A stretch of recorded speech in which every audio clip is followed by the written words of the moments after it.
Hello, good afternoon and welcome to The Pulse. The Pulse is live on DSTV channel 421, GoTV channel 125, and on all our social media handles. We're Joy News on TV. Coming up, over 200 pupils were forced out of the classroom after their 70-year-old school was pulled down for new market, contrary to an explicit order by President Mahama not to demolish it.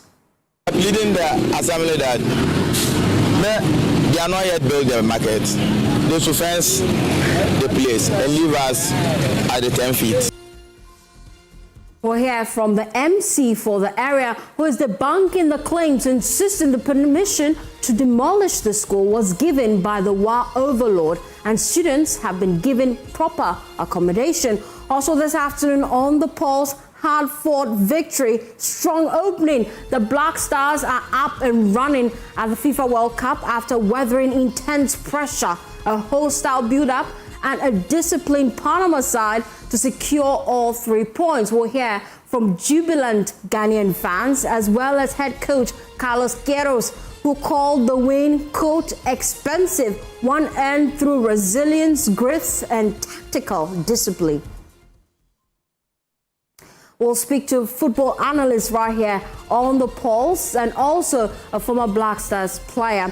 Also coming up, Accra High Court adjourns plea bargain negotiation in a 30 million Ghana cedis Exim Bank case involving Chairman Wontumi to July 6, directing the parties to return and update the court on the progress of discussions. And Ghana's defense sector faces scrutiny over transparency gaps as new data from Transparency International exposes high level of secrecy and opacity in the defense institutions' financing, putting it at high risk of corruption. We have details of that and more as world leaders gather in Accra to chart the next steps after the United Nations adopted Ghana's resolution declaring the transatlantic slave trade the grievous crime against humanity. We have details of that and more here on The Pulse. The Pulse is always brought to you by Deaf and Real Cough Expectorant. Deaf and Real, breathe easy, feel better. My name is Fostina Sarfo. Please take a seat, be my guest.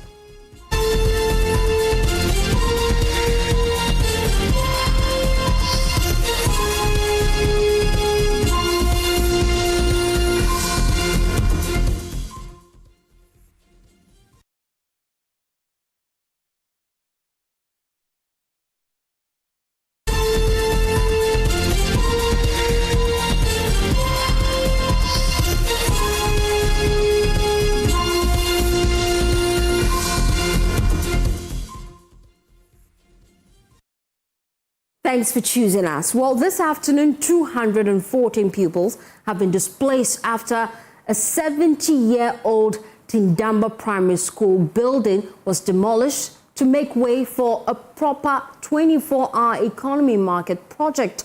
The demolition was triggered in the area at night, triggering uncertainty in the community, especially after revelations that neither the president nor the local government minister, Ahmed Ibrahim, sanctioned the action. Pupils who reported to school were met with piles of rubble where their classroom once stood, forcing authorities to relocate them to a temporary learning space. Parents, teachers, and residents say the move has disrupted education and livelihoods, while traders and artisans operating around the school fear for their survival. Rafiq Salam has more in the following report. The school that taught and produced Upper West Region's first Supreme Court judge, Justice Emmanuel Yonikulendi, in 150 years. Saturday, at about 2 a.m., bulldozers erased it while WA slept. Today, the young learners are in borrowed classrooms at Nure English and Islamic Primary and Tindamba Junior High School. 412 pupils last time we counted, now drastically reduced to 214. 2 streams now lump into one with 2 head teachers. But it is not just space they lost. Look at the toilets, look at the urinals, untidy, overgrown with weeds and eyesore. From a school with history to a school with no identity. Kindergarten shares 1 unit, 6 classroom block with Nure English and Islamic Basic School, relocated but lost. The 24-hour economy market is coming. Traders got 1 week to pack. For some, it means starting all over. For others, it means stopping school. 31-year-old Bashir Idrisu fixed his ties here for years. He says his only skill now has nowhere to go if he lives here. Because I'm the one taking care of them. Our father passed away last year, so I'm the one taking care of my mother and my junior sisters. We are pleading the assembly that they are not yet built the market. They should fence the place and leave us at the 10 feet. For his apprentice, Mohammed Zidane, he may not be able to sponsor his education. I am a student. I work here to go to school. So if they relocate us here, if work is not going correct for us, I don't know how we are going to survive. And there are a lot of things we do here to solve the youth of their punches.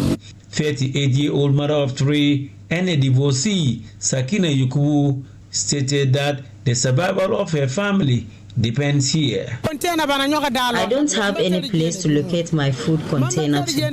Now that I don't have any place, do they want me to be idling or going about chasing men to take care of my 3 kids? Our plea is that they should let us remain at the corner here, since our food vending point is not inside the project site. Butcher Mohammed Fobi Boatan, though happy about the demolition, however is doubtful about the completion of the project. I am not entirely sad about the demolition. What I will be sad of is if they destroy the school and fail to execute the 24-hour economy market project. Government's position was clear right from the start. The minister in charge of local government, chieftaincy and religious affairs, Ahmed Ibrahim, poo-pooed plans of the intended demolition of the school last January. I heard in the news yesterday that a school is being converted to a 24-hour market. Correct, it is not coming from my ministry. And I don't think President Mahama will endorse that. So we will not collapse a school to build a market. At least we should learn lessons from when we pull down judges' houses to say we are going to build a cathedral. The case went to court following disagreement between the landlords, then was settled out of the court by the water overlord. Policy was clear.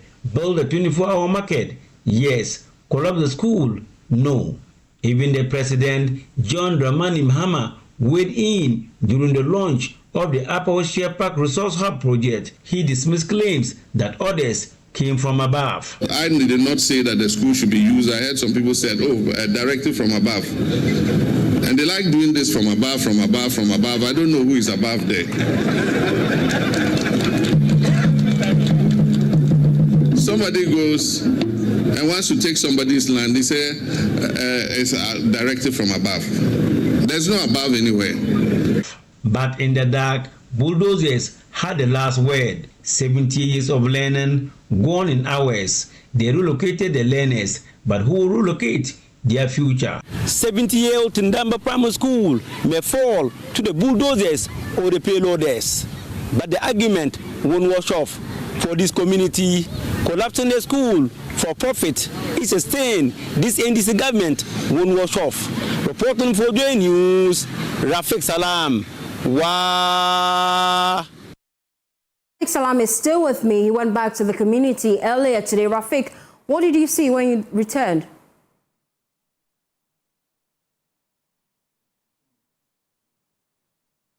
Rafiq Salam, you have some news for me to hear you clearly. I want you to paint a picture for me.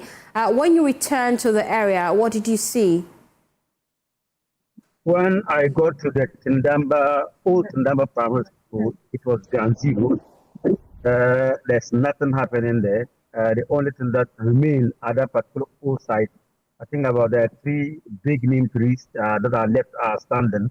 And then also in front of the site, talking about the main road around the Tindamba Crescent, I've seen that some of the containers, some of the food vendors are also trying to move out their containers because they have also been given a 7-day or 3 ultimatum to move those containers. You know, if you heard the report, we also told that that particular place, the project wouldn't reach that particular end. And so their plea was that they should have left them to when they to do their business, so they'll be able to at least find places when they are certain about wherever they are going, they'll go and leave the place. But this is a clear picture of the old place. But if you go to the new place that they have relocated the place, yes, they have relocated them to be part of their seniors. That's the Tindamba Junior High School. But they don't have all the classrooms there. And so they went and borrowed 3 classrooms from Nuria Islamic primary school. Okay. At a 1 6-unit classroom block. 3 of the classes being used by the kindergarten, but the rest also still used by the Nuria. You know, they also attempted to see the Huria primary school as be part of the Tindamba cluster school. But the Huria people said no, because their school will lose their identity. And so as we speak now, Tindamba primary school is now at closer to their junior high school, but also sharing some classrooms with Nuria. And we know that the pupils were moved to a temporary structure. How are they faring there? And is there any concrete plan to get them to somewhere permanent? According to what I gleaned on what the World Minister said, that they are planning to get even a sort of building for them, but that's in the future. And they are also attempting to say that they will also build a fence wall for them. You know, it's for them, this is a knee-jerk approach, if you ask me my opinion, because the way they have gone to, even now, the insanitary conditions right there, the toilet and then also the urinal there, they are not questioned. If you have a feeling of what I have sent to you, the toilet is untidy and also overtaken by weeds. And so that is the situation right now. And then another important issue, you know, when I visited school somewhere around January, the number of enrolled. Hello, Rafiq. At that particular place were over 500, about 500. A month later. Hello? I can hear you. Proceed. Hello? Can you hear me? I can hear you, Rafiq. Please proceed. Can you hear me? Can you hear me? Rafiq Salam, we can't seem to get clear connection from my end to yours. The reason why you keep asking me if I can hear you, but let's try one more time. Rafiq, you were just making a point there. If you can hear me, please proceed. Oh dear, we seem I'm hearing to... you. I'm saying that in January, when I visited the school, in January, the total population at the school was about 500. A month later, when I visited the school, it was around 400. And so when this Hulabalu controversy also started, the number of people was around 370. But if you go to the school now, where they have been relocated now, the number of pupils at the school was around 240. So what we asked, we were told that, you know, the authorities, those who are proposing, the proponent of the demolition of the school, says that most of the people, excuse my language, that they were babysitted. These were people that much money, or they don't want to have much responsibility on those things. And so once they were moved away from that school, you know, there's a school also closer, I think Anglican school also. And so some of the students moved to that particular place. And then some of the parents also moved their kids from that school to other school. That's why the number we were told by authorities that have reduced. That is currently the situation now. Thank you so much, Rafiq Salam. He joins us all the way from Wa. But let's explore this further. Join me now is a Wa Central MCE, Alhaji Nura Isa Dawa. We appreciate your time here on The Pulse. Who ordered the demolition of that structure? Hello. Hello, sir. I'm hoping you can hear me. Yes, I can hear you. Hope you can also hear me clearly. Loud and clear. Let's start with answers. Who ordered the demolition of the structure? The overlord of the Wala traditional area, Wana, and the people. But does he have the authority to issue that order? This is not the war MP. This is the war municipal chief executive. But does he have the power to issue that order, especially when the president and even Ahmed Ibrahim himself said that he's not aware of this order? I think the letter that was issued to us did indicate that we should look for the site for this 24-hour economic market, search for the site in consultation with the local authorities. And that is what exactly we did. So when we first had the letter that were allocated to provide land for the 24-hour economic market, as an ensemble, we looked around, there was no place. And based on our past experience, what I've experienced here, when they were constructing the Fadama Mall, that is and the secondary cities, there were so many issues surrounding it. So people ran to the WANA, and then we briefed the WANA as to what is coming to his people. So the WANA received us, and it indicated that he will constitute a committee, assign his tendambers to go in for this search, and then identify a place for us. And that was what happened. You're employed by the president. Why take orders from the overlord? It is not exactly just taking orders from the overlord. We have a tradition here. Even if you look at what the president stated when he came here, Africa has not given you the full report of what the president said. He has only given you an excerpt to his interest. So tell us the full report. I think, it's in consultation with all other stakeholders. Even if we had gone ahead without consulting the WANA and all the other stakeholders, there was no way that this issue would have been resolved. So you held consultations, but you never got the green card to proceed with the demolition. And so why go ahead to do so? We got the green card, and we got all the. We have the opportunity to do this. And just as I've indicated to you, we've consulted all the stakeholders, and the narrative Rafik has given you has changed, and he is still standing on his point because Rafik has not been truthful and has been very mischievous in his reportage. And now urge to investigate him on this particular matter because he has interest in it. That is why he has always given a one-sided incident view of the entire thing. When I saw your videos, the videos he presented, he has not presented a new classrooms. He has not informed the people the changes that have done, that has occurred at that particular place. He has not informed the people that we are constructing new washrooms for the school. He has not informed the people that we are constructing toilet facilities for the people. He has not informed the people that even what he has reported is something that we are even going to demolish because the washrooms at the other side, what he has reported is unfit for use. And we have constructed new ones and to demolish this thing. So even the figure he provided, that 214 or so, is false. It's not true. Because as we speak now, when we're moving them, the enrollment at the primary school was 243. As of yesterday, the figure was still 243 at the school. And for him saying that the initial figure at the other side was 400, later came to 370, is not true. We took the enrollment from the other side, and then we took the enrollment when the children were relocated to the other school. But let me let you know that even the relocation of this particular school has helped the school a lot because the sanitary condition around the old place, even the former name of that particular school was called Bindekolo School. And Bindekolo means the physics school. And the fecal matter and the decongestion, we clean this place every blessed day, but there are still people. And he himself confessed to you that the place has been encroached by traders and some other people. The entire land almost was encroached by people. So even aside the 24-hour economic market, but the place was unfit for a school to be there. You've mentioned a lot of things, and so want to take it step by step. You're making allegations against our reporter, which we would have to verify.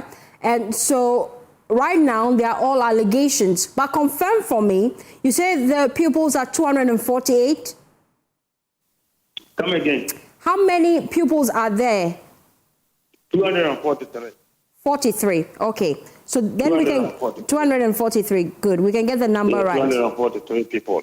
And what we did was that he has not informed you that there were vacancies at these particular schools. Even the Tendamba primary school that was demolished had 5 school blocks. And out of the 5, the school was occupying only 2.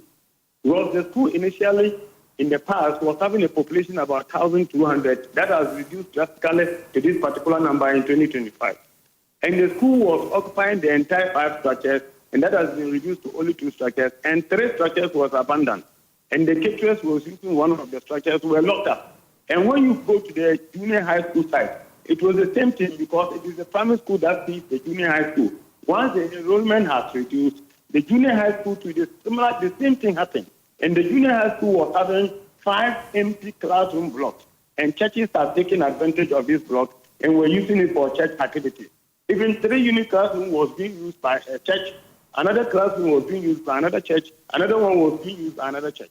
So when we go to realize that there was enough place on the other side to accommodate the primary school, because the primary school is about 70 meters away from the junior high school. And we thought it wise that to even encourage them. Even the children were so happy that they were going to be united with their fellow brothers and sisters who they were with at the other side, and now they will be reunited. It has not created that negative impression he has given. The entire community, everybody has accepted it. The parents are happy. The people are happy. We have created brand new classrooms for them. We've even promoted the school to become Tendamba Model Primary School to provide that model standard status and standard for the people. And where they are is more safer and comfortable. Mr. Issa, the controversy here is not about the new structures you have erected. The controversy here is who ordered the demolition of the structure. Is the president aware, as well as the local minister aware, of the demolition that took place? Can you say on authority that they are aware and they sanction it? The president has not stated anywhere that he is against the demolition or for. He is not for and he is not against. Because the president indicated that he is not part of this. You heard it, and I think I have not shown that thing. And that he wouldn't support. If you can go back to the video, I don't need to say it. You can go back to what the president said, but I think he's supporting based on his interest. And you can investigate him based on this because he has been very mischievous on this, because he has an interest. The point here really is the president in the video we just played, and if you like us to play that back, our directors would cue that portion and play back. The president was clear. I think he said, you know what, Mr. Issa, let's listen to the president. This is not the only situation. Mr. Issa, I will give you the opportunity to speak. This is not the first time some institutional structures has been demolished to give way for better things, though others happen on the negative side. Okay, Mr. Issa, I'll give you the opportunity to respond adequately, but let's listen to what exactly the president said. Mahama weighed in during the launch of the Upper Share Park Resource Hub project. He dismissed claims that orders came from above. I did not say that the school should be used. I heard some people said, a directive from above. And they like doing this from above, from above, from above. I don't know who is above there. Somebody goes and wants to take somebody's land. They say it's a directive from above. There's no above anywhere. But in the dark, bulldozers had the last word. 70 years of learning gone in hours. They relocated the learners, but who? Okay, so I still have with me Mr. Issa. You heard the president there clearly. You defied his orders, did you not? I can search for the entire and then forward it to you or maybe play it for your hearing. That's not the entire audio. I didn't get that, Mr. Issa. The statements that were made. Mr. Issa, you have to speak louder. We're losing you. I want to hear you clearly. You clearly defied the president's order. He's not aware. What I'm saying is that don't play portions of the audio. Play the entire audio. Mr. Issa, your point is? I said if you could play the entire audio. You've heard the president at least make the point that he's not aware, there is no order from above. You clearly defied the president. We We have not defied the president. That is what I'm telling you, that you play the entire audio. He has been mischievous in only giving you this portion. Play the entire audio. Okay. Whilst we work on getting the entire audio, at least the portion that we have played, it's clear that the president is not aware. And you defied the orders of the president. We have not defied the orders of the president. So what have you done then? It is the president who has appointed us. It is the president who rules. It is the president whose words are. We have not defied the orders of the president. So you're telling me the president is well aware of the demolition and sanctioned it? Salam is also aware that. Salam is also aware Mr. Issa, if you're setting questions for yourself, it makes it very difficult for us to make progress. Can you please listen to me, and I'll give you the opportunity to speak. And we will never defy the orders of the president. Okay. We'll never do that. So is the president aware that you demolished this We'll structure? never do that. The president is aware that you demolished this structure? Did you say yes? We've not defied the orders of the president. Mr. Issa, I want a direct response so that we can quote you in future. Is the president aware that you demolished this structure? I'm saying that we will never defy the orders of the president, and we will not defy the orders of the president. So is he aware that you demolished the structure? I'm saying that we will never defy the orders of the president. We will never do that. So you want us to take that as a no? Is that not the case? I'm saying that we will never defy the orders of the president, and we will never do that. And we will never do that. But the structure has been demolished, and the president says he did not sanction it. So you defied his orders. And I'm saying that we will never defy the orders of the president. We will never do that. We will never do that. So the president is aware? And even the entire war and the overlord who respect the president so much so that he, as the overlord, will not also defy the orders of the president. Mr. Issa, as MC for WA, I'm sure your constituents believe in you. And so they want a direct response. Is the president aware? I'm saying that we will never defy the orders of the president.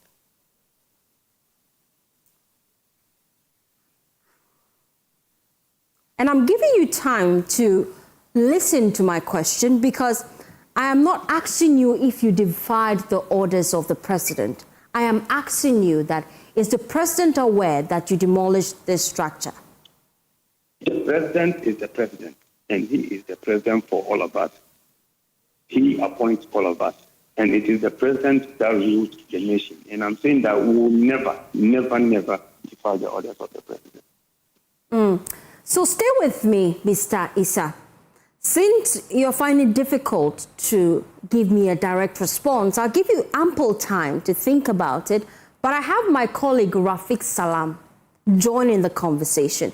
You have made allegations that Rafiq Salam is skewing the facts in reporting this story. So I want to give Rafiq the opportunity to tell us what exactly is the contention in that area. And is it the case that you're skewing the facts?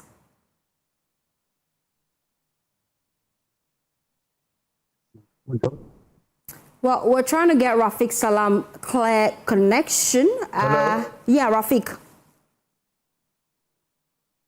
Okay, I've listened to him. The line is not all that clear, but he said that I skewed the facts. The first thing that I want to ask you is that the new place, didn't I show on the video, on the story, the 3 classrooms, the one at Tindamba Junior High School, the one at Nuria, and also the new place where the children are packing the books? I didn't know the buildings, I didn't know where they have moved them to. Number 2, I saw toilets and then urinary that are not working. Is it not part of the school? He said they are building. Where are they building those packets? What we saw is what we have covered. I haven't skewed this story anywhere. Right from when the Minister for Local Government Religious Affairs came around, the statement that he made, he said we should learn from what happened in Accra when judges' buildings were bulldozed down. Therefore, him, he doesn't think that the land in Wa is finished for them to demolish a school for a market. He stated that. But even when he's talking about what the president stated that, as part of the president's statement at that particular place, he said that he has given the opportunity to the local people, the traditional authorities, wherever they are fit, they see fit for them to do the market, they should do it there. But for him, he doesn't think that somebody from above. Initially, people came and were saying that it's the president's directive that said that they should build that particular school there, and that was what the president came to deny. And so, for me, I don't think that I've done anything untoward as regards this story. Maybe probably he skewed the facts to him because of his political whatever agenda that he wants to achieve. But this is the story, and I think that what the MC has put, they are half truths. He's not speaking the word of people. He's not telling them the truth. Thank you, Rafiq. I still have with me Mr. Issa on the line, and we appreciate your presence and your patience as well. What really are the measures that you're putting in place to ensure that this over 200 people that you tell us, pupils you tell us have been displaced, to get them permanent accommodation? Come again. Mr. Issa? Yes, please. Great, I'm glad you're with us. I'm saying that you've told us that temporarily you've provided shelter for the over 200 displaced pupils. Now, we want to know what your plan is to provide them with a permanent structure moving forward. Yes, just as I indicated, but excuse me to make this comment. Those protests that Salam reported about were asked to leave that place in 2023, and 2024 they were remanded to move out of that place. Even those quarters have issues with NETCO. So they are sitting, some of them are sitting under high tension.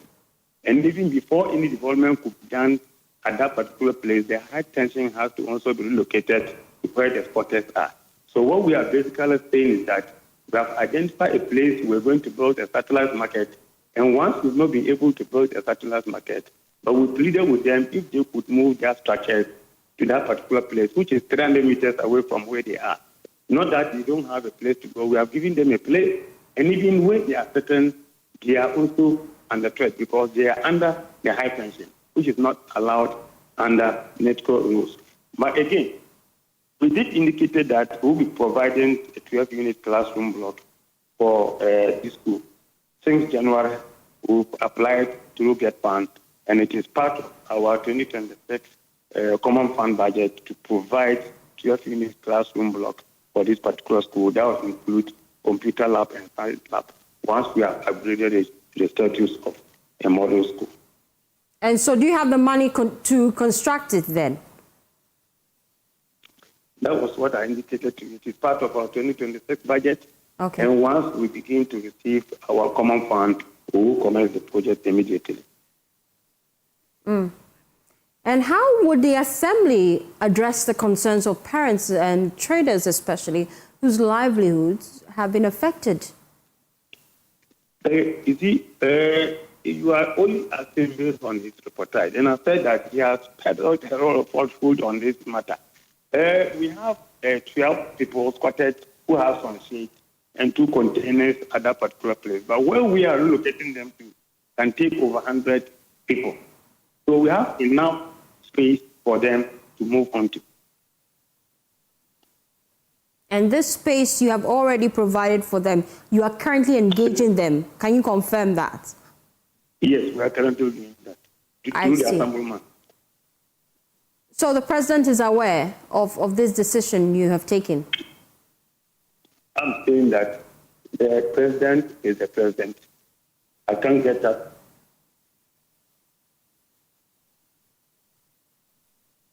I don't know. The question you are asking me, is it universal for all the districts to inform the president where they are going to build the 24-hour economic market? I told you that the president is the president and will never defy the orders of the president.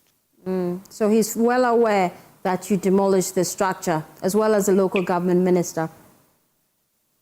I said the president is the president. I'm not aware of this, but the president is the president. And you didn't defy his orders. But I told you, if you do further investigation into this, you ask these questions. Because but if you have information that can help us fill the loopholes, we're giving you the opportunity to tell us. And I told you to investigate Rafiq Salam reportage on this. I believe you'll get the truth. But we've just heard from Rafiq, and he has debunked all the allegations you have made. So we want to know, since you are privy to information we do not have. Ask me questions. And I said, investigate his reportage further. You get to know that all that he's saying does not exist. I see. So the structure that has been demolished does not exist. I'm not saying that the structure that he has demolished does not exist. Okay.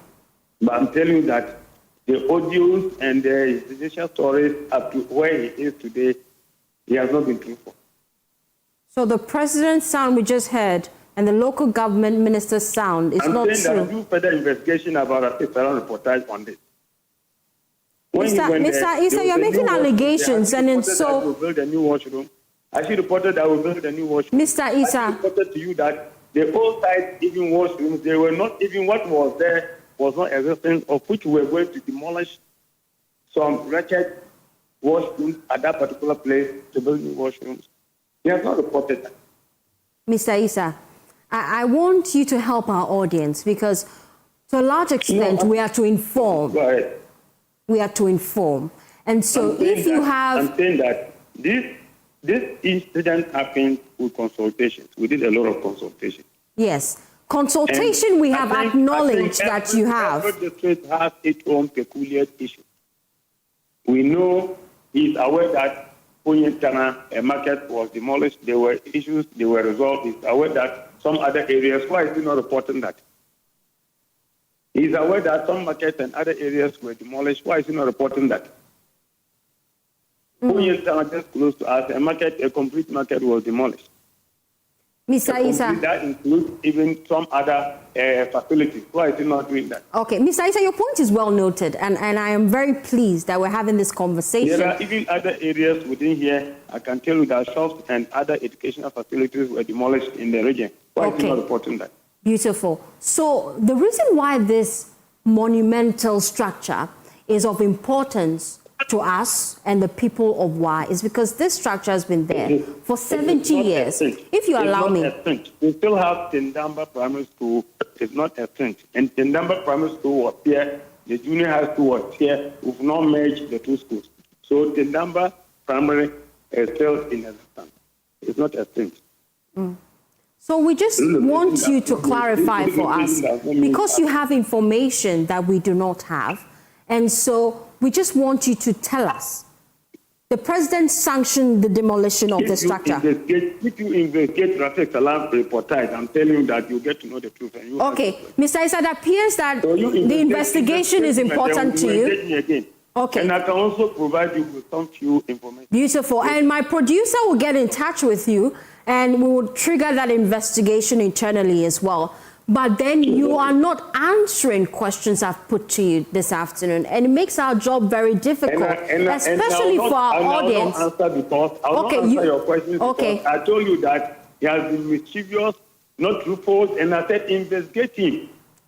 Mr. Issa. On his relationship with some other people, and again to how the whole thing generated and how he is reporting. Okay. His reportage has been one way. Okay, Mr. Issa. The reason why you're on this platform is because we want to balance the conversation. If you allege that a reportage has been skewed in one way, if you allow me to make the point, please, I'll give you the opportunity to speak. We have ample time, so relax. The reason why we're giving you the platform is so that you can help us clarify all the issues that needs clarification. But you don't ask me those questions you are asking me. Why shouldn't I ask you? You are the MC. You are the MC for the area. You issued that order telling us that you have orders from above. We've heard from the president say he is not aware. The local government minister is not aware. And so I want you to confirm for me. Confirm for me. Are they aware? There's a court order on this issue. Rafiq Salam is aware. It's unfortunate I don't have the court ruling with me here, but subsequently I can provide you with that. There's a court ruling? Yeah, Rafiq Salam is aware. Tell me about it. What did the court say? I said that's what I'm saying, that when I get the ruling, I'll forward it to you.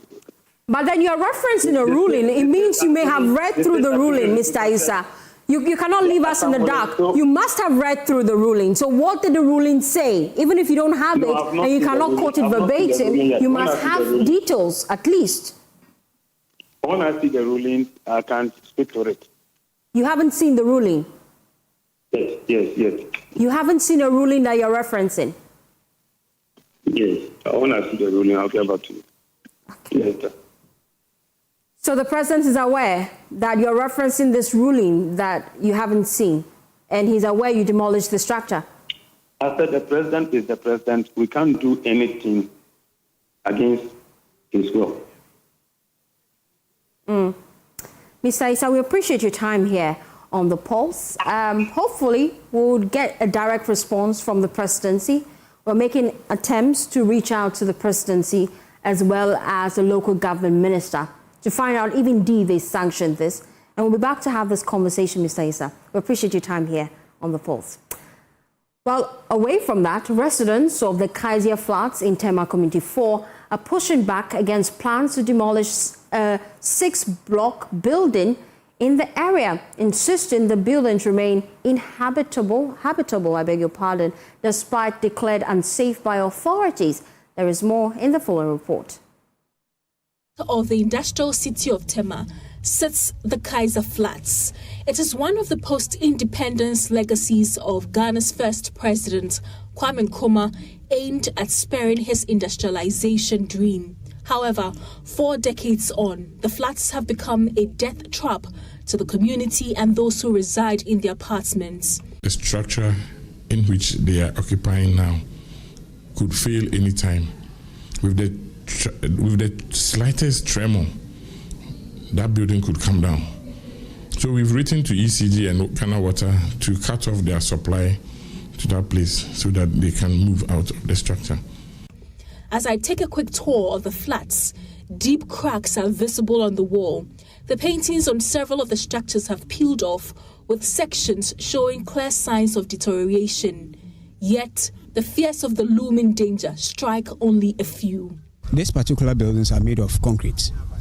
So maybe the plastering side will be just cracks and it may be to wear out. But it doesn't mean that you collapse once and for all. It's never true. The houses are stronger than those houses everywhere. There's no flat in Ghana here that was built with straight concrete. Every part of the house is concrete.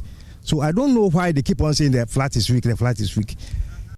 Before a disaster struck, the National Disaster Management Organization, NADMO, says it has earmarked 6 of the structures for demolition because they are unsafe, as another one was spotted at Osu in Accra. They are part of the 16 dilapidated structures identified across the Greater Accra region for demolition to avert further building-related disasters.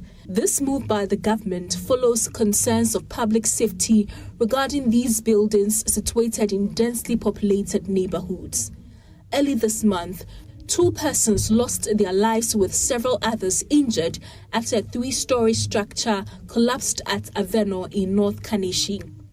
Tema NADMO Director Hajia Zainab Abdullahi tells Joy News they have received complaints from residents on different occasions concerning the structural integrity of the Kaiser Flats.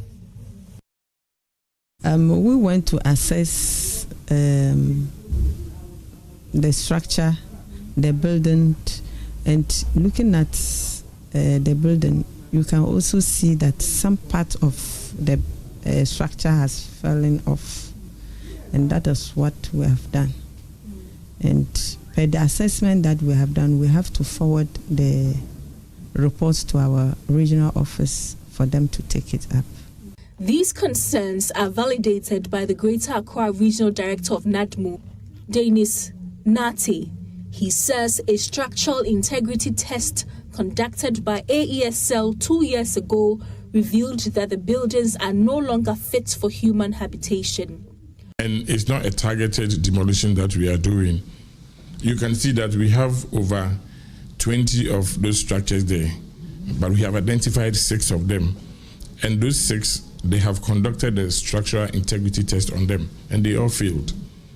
the 6 of those structures that we have. It's not all the 20 structures over there. The other ones are still sound and they need to be renovated. From the outside, the buildings are hard to miss. Sections of the buildings bear scars of years of poor maintenance and neglect. But many occupants find comfort in its space. According to them, they have no immediate plans to leave. TDC gave us 80 years lease project. We have been here only, I think, 23 years now. And does it mean, I want to ask TDC, does it mean that they didn't know us at the time they were selling this property to us, this thing can deteriorate to this state? We are not moving here because we bought the houses, 3-bedroom houses, and we bought them.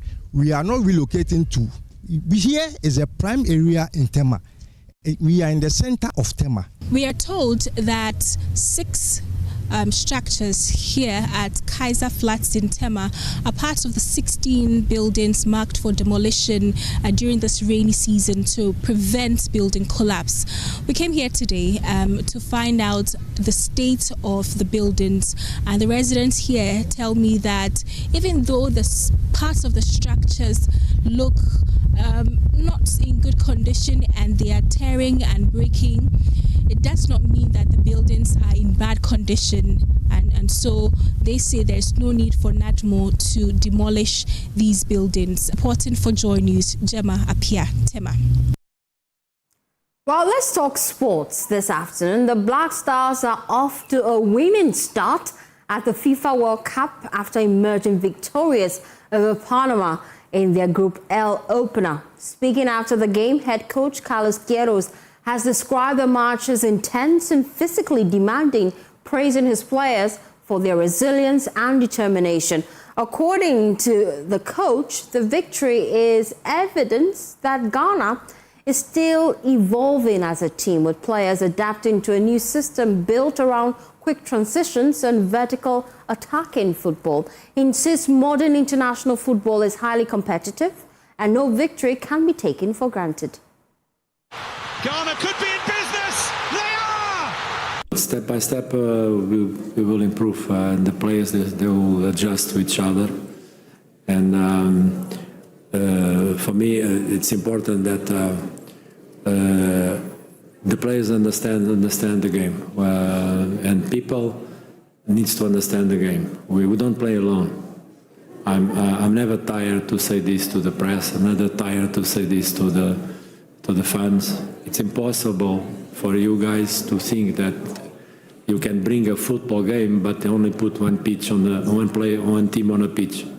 You play against others. They have the same expectations, the same preparation. They have the same dreams, goals, and we have to play the game that is in front of us. And today we show exactly that. When they better, we defend. We fight for lives. And it was fantastic to see our players fight for lives. Meanwhile, there are concerns over goalkeeper Lawrence Atizigi, who picked up an injury during the match. Listening to some players of the senior national team after the match yesterday. I know it's going to be a tough game. I feel like we're not going to get ahead of ourselves. We know we want to win that game, but we know it's not going to be easy either. So make sure we recover well now and make sure we train well leading up to the England game. It's crazy. The fans were allowed all game for us, and we appreciate them for everything and just celebrating that moment with them, teammates, family, friends. Yeah, it's amazing. We are one team. Anyone who comes in is still part of the team, so I think nothing changed. It was the same. Very positive, not just me, my teammates also. We have one goal, is to do our best in this tournament. And I think that's what we've shown today. Yeah. Caleb, can you talk a little bit about the team's belief and how strong it is, especially after a first half where you may not have been as strong as you expected, but to hang in there and then eventually score the game winner? What does that mean for Ghana? Yeah, I think it's the team we have great support around us. Other players helps us very much as young players, and then we just have to take the information in and then do our best. Coach Carlos Queiroz, who says further assessments are expected in the coming days to understand the severity of the injury of the Ghanaian goalkeeper. Not sure yet. Not sure. We need to make an assessment tomorrow. Today is early. This kind of injury is only 24, 48 hours after we'll be able to be sure that he can play next match. Back home, football fans took to the street well in the early hours of the morning, singing, dancing and backing the Black Stars for even greater success in the matches ahead. It's going to be God of 11. God has done it for us because at a point I got heartbroken. Okay. But then, oh my goodness, they brought the excitement back. I was thinking when we played it. Like, it also I'm so excited. I'm so enthused. Go Black Stars! And let's explore that further here on the poll. Join me now is former Black Stars player Ajiman Bedu, and I also have Eva Ultra. She's a sports journalist. I appreciate your time, lady and gentlemen. I'd like to start with Eva. You watched the game yesterday. What's your assessment of the performance of the Black Stars? Thank you very much. It was a very gritty performance. The ability to soak all that pressure and keep our defensive shape until we managed to finally squeeze in that winner speaks volumes about our ability to withstand excessive attack, offensive play from opposition. Obviously, every opposition would present different dynamics, which would warrant the tweaking of our play and our setup. But the ability to have withstood all that pressure from the Panamanians who were coming at us in droves until the final minute, we were able to secure that victory and hold on for the important ultimate 3 points that we needed is incredible. Is incredible. It was a very difficult, challenging fight that we had to deal with yesterday. First 45 minutes, nothing to write home about. But I think that the positives for us would be the fact that we were able to be very dogged in defense, and we took our chance when the opportunity fell to us in the dying embers of that match. And then the ability of the technical team led by Coach Queiroz to read the game and introduce those players who stemmed the red tide for us and brought some stability and sanity to our game so that we could also press a bit and get more offensive with our play to push for that winning goal. Those for me will stand out, and it was an opening match. We needed a win at all costs. We had to avoid defeat at all costs, and we did that and even went further to get all 3 points. We'll grab that with both hands any day and hope to build on that in the remaining matches in the group. And Eva, you say that we squeezed that winner, but what's your thoughts about the substitutions we made during the match? We changed the few players as well as the goalkeeper during the game. Your thoughts about the timing? I think that I spoke about that as well. That for me stood out. It was remarkable and it inspired confidence in the technical astuteness of Coach Queiroz. Oftentimes you would see late substitutions when it comes to Black Stars. He read the game well, knew that we were in for trouble if he did not make some changes. We needed some stability and sanity in the middle of the field where we were frail. And so it was time to introduce somebody who who could hold the ball a bit for us in the absence of Partey. And yesterday, his absence was deeply felt. So he introduced, Brandon gave us some more offensive ability.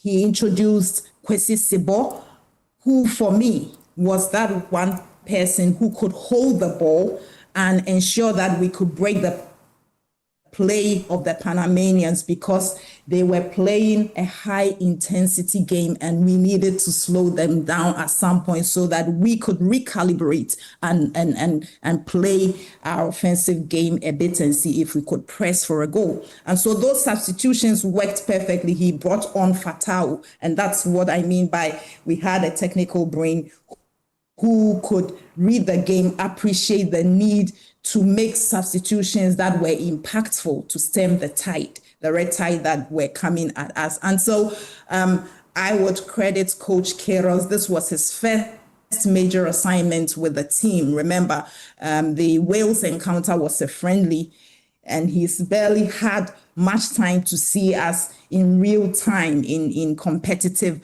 action, to lead the team in competitive action. This was his first. It was an opening match. The nerves were at play. Let's not forget that England had annihilated Croatia before our game, and that had its own implications for how the kind of results that we needed to grind out. And so I won't take anything away from that. We have started poorly. The first 45 minutes was a real struggle, but we fought. We held our own. The plan was not to concede. If we were not getting much offensively, we needed not to concede. And it was obvious that at some point, Elisha Owusu had to come out for Kwesi Sibo to come in and bring that stability in the middle of the field to help Yirinchi to link up perfectly with the attack and ensure that our ball progression was very fluid when we were making those transitions. So I think that tactically, we eventually got it spot on and we got the final result that we needed. And you watched the match between England and Croatia. Do you think we stand the chance to make it out of Group L? I wouldn't put that past us. I wouldn't put that beyond us, because we have, by virtue of the fact that this is an expanded version or format of the World Cup with 48 teams now, and the introduction of a round of 32, which would have 8 best third placed teams. We need to ensure that we glean at least a point from the remaining 2 matches to fancy our chances of making it beyond the group stage. I think that that's something that's doable.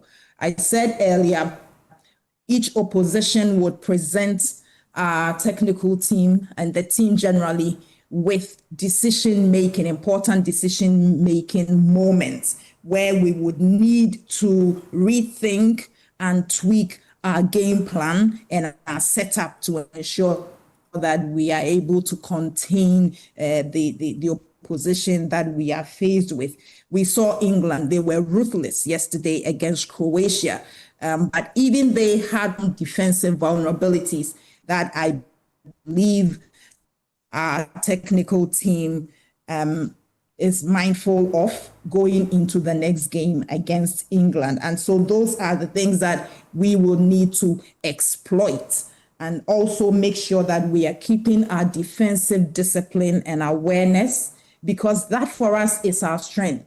I don't think that going against England will be hoping to have possession to dominate. We will struggle. We can't dominate England. That's my considered opinion, that the issue will be difficult to dominate because they have so much class and quality in their football. Thank you. We will struggle. We can't dominate. Our best shot will be to be very compact in defense and make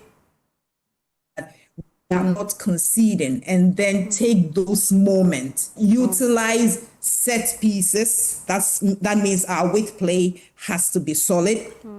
And then we will also need to count on some moments of individual brilliance. to see us through. And that's where our key players, thankfully, Partey will be back in the fold for us in the middle of the field. He can hold the ball, he can distribute, he can make sure that when we need to slow down the tempo, we are able to do that and play at our own pace and all of that.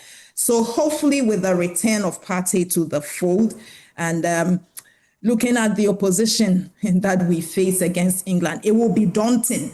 It will be daunting. And the Croats having lost against England in our subsequent match will also be another uphill task.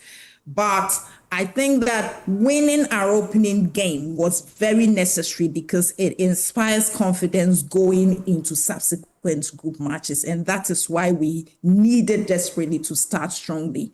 And we did, because at the end of the day, the bottom line is that we got all 3 points at stake and we are at par with the English, even though they shade us on the goals that they scored on the day. Eva, I'm told you have to go. You have a meeting, so thank you so much for your time here on the polls. I still have with me Ajumamedu. Let me start with your analysis. What's your impression of the Black Stars' performance last night? Well, good afternoon to our cherished listeners. I think it was a resilient performance, and the fact that the game was very difficult, and I know it would be very difficult because normally when you go to tournaments like this, first games are very, very difficult and tough. I had the opportunity to watch Panama, their friendly games prior to our game against them, and I witnessed something that was very crucial. And after watching them, I knew we were going to win. I don't know how the win would come. When you look at their games they played before this, we played against them. They played against South Africa twice. The first one was 1-1. Then they beat South Africa 2-1. They played against Bosnia, was 1-1. Brazil beat them 6-2. And one friendly game against, if I've forgotten, they won 4-2. So analytically, if you look at them, they are a team that can score goals, but they concede as well. So if you are able to block them from not scoring, that means you are getting the opportunity of putting the ball in their net. And that's their resilient performance, our boys. And the first half, they were going on the flanks and using a lot of crosses. And it came to a time it wasn't working for them, and they were using the high ball and our defenders. So it makes the game very physical, and they get all the possession in the first half. The second half, we came in very strongly, blocked all their balls from the flanks, blocked all the long balls behind our defenders, and we started playing the game. We calmed ourselves. And excellent, brilliant changes from the coach. He brought in some stability in the midfield and in the attack. At that time, I think their team was a bit dead, and we took advantage of that. So it was a resilient performance, and we need to build on that, the good part on that, so that we can tackle the England game. But in first games like this, you just need this kind of ugly win. We will be going against England in our next match. How should our players really approach that game? Different from what we have seen, and every coach knows this. You cannot approach your first game like how you approach your second game because it comes with different style of play, different players. You cannot write anything when it comes to England. Free-flowing, goal-scoring team. In as much as they have conceded against Croatia. But in possession-wise, maybe they will have a lot of the ball in possession. But the moment you get the ball in a mid-block way, you need to do quick transition, and that will help us to win our game against Panama yesterday. So they might enjoy the possession, which might be fact, but I don't know if you go for pressing, you will do a mid-block or you do a low block. It will depend on the tactics and the philosophy of the coach going in the England game. We don't need to be passive in middle because they have good players in the middle that can play. With Bellingham, he's always joint attack. So in the midfield, we need to be very tight. If maybe we can allow them to go on the flanks, then we can lock them with 1v1 or 2v1. It will help us. But if we are passive in middle, it will cause a lot of havoc to us. But we have some 6 or 4 days to tackle them. And I know with the experienced coach we have right now, he has a hand on the team.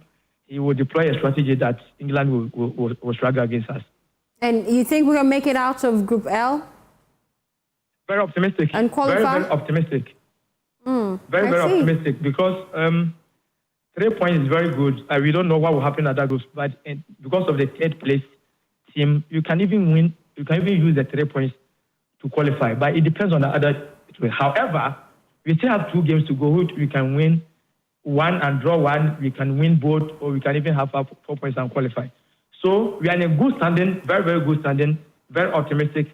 But we still have to fight and try and get a point or a win in both 2 games. Looking at the players and our lineup for yesterday's match, did any player stand out for you? Should we make any substitutions moving forward? Absolutely. I think everybody have done his best. One thing I have witnessed about the first selection was Kamaldeen playing behind Jordan. He is a player who has pace, so he wants an open space, a place which is not crowded or is not too much of people because of the pacey part of him. So if he's around a limited place like that, it worries him. But smartly of the coach, he saw it, and after they deployed 4-4-2, where you could see Semenyo moved from the flanks and came and partnered with Jordan, and Kamaldeen went on the other side, and Myanmar was on the other side before the substitution came. So it was very good. Every coach deploys a tactic that he thinks they can outsmart his opponent.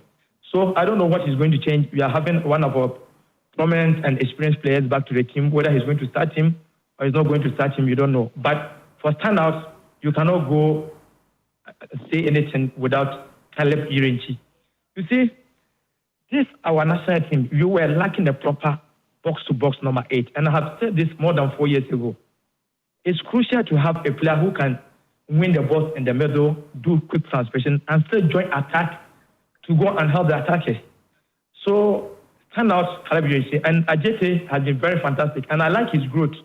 I don't want him to be swollen-headed, but you see what happened with him in the friendly games we played before the tournament.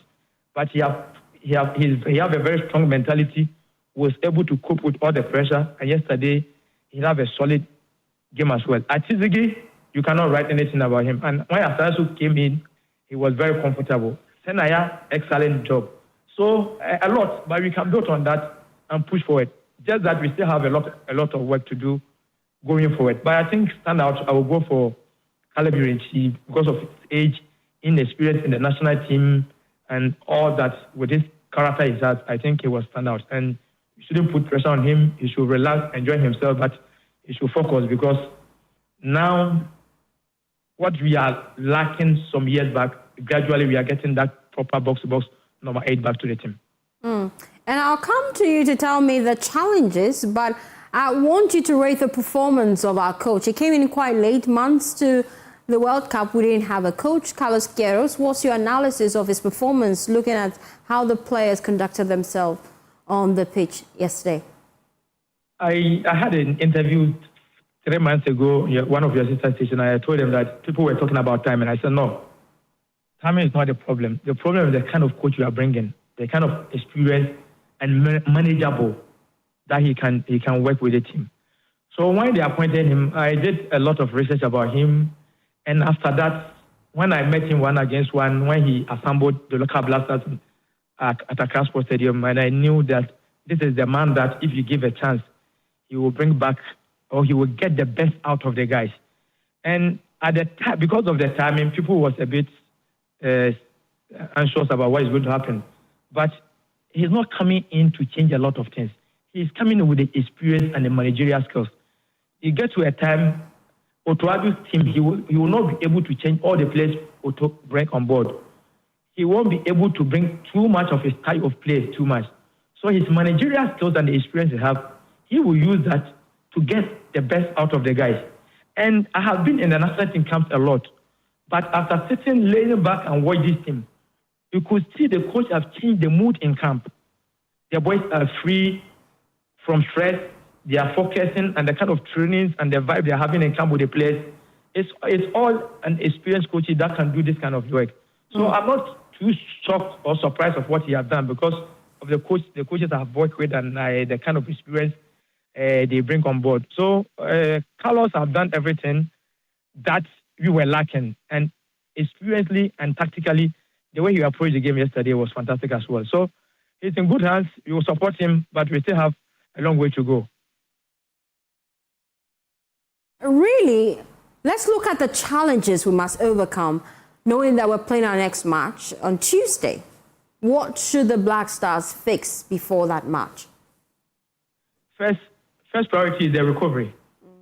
The boys fought very hard, especially the defenders and some of the midfielders. Maybe in the attacking sense, we were able to change some players so they got rest. But they need to recover very well, rest well. Know they have experienced doctors and physios and dietitians in camp that can help them to do that. The enjoyment can go on today, by tomorrow morning it needs to stop so that we leave the enjoyment for the supporters. But as footballers, we just need to start concentrating. We are meeting England. Everybody knows the kind of country we are going to meet. This game will get a global attention. It can do you and undo you. But as a footballer, this is the kind of games you also need to showcase your talent to your country, to let the world know that yes, they are England, they have everything, but you are here to compete. Numbers, or maybe on paper, you might say maybe they are better than you, but the pitch decide who wins the game. So let people brag on paper, on FIFA ranking, on the star players they have. Agreed, respect them, but the pitch will decide. We respect them, but we are not afraid of them. We will tackle the game as funnels. We will go there and showcase our talent, and the guys will come out victorious, and so that our next game will be a mere formality for us. And most likely, our next game, most likely that Thomas Partey may be playing. And so what would that addition have on the team? See, this tournament, whoever wants to win it will depend on the solid bench the person has. And if you look at all the games we have watched or we have seen, most of the, you look at the Ivory Coast game, Ahmad Diallo came in the last 20 minutes, he came and scored. You look at our game, what happened? The substitute came in, did a wonderful job, and we got the win. So when we have great bench, it gives the coaches the confidence to choose whoever he can or he wants to. So Partey coming in, adding an experience and quality to the team, it's a plus for the team and for the coach as well. So whoever he's going to select, I don't normally care too much about the first 11. I want to see if he's making changes. That changes will make impact on the team, or after the changes, the coach will start sweating. So it's a very good addition. He will meet the team with smiles after this win. He have gone through a bit, but he will meet the team with smiles after this win and prepare very well. If he is starting, it will be a plus for us. Even if it's at the bench and he comes in, you need such experienced players in such games. And what is your prediction? Before I let you go. We will say, if that is going to happen, then that is a win for Ghana. However, what you will say doesn't determine what will happen on the field. How you approach the game, that is what happened. I wish, obviously, Ghana will win the game, but it depends on how you approach the game. So I don't want to predict, but I can tell you maybe we will come home maybe with a point. Thank you so much, Mr. Jiman, for your time here on The Pulse. We're looking forward to that game, and hopefully we're winning that as well. Well, England manager Thomas Tuchel has been speaking after his side won their match last night. Listen.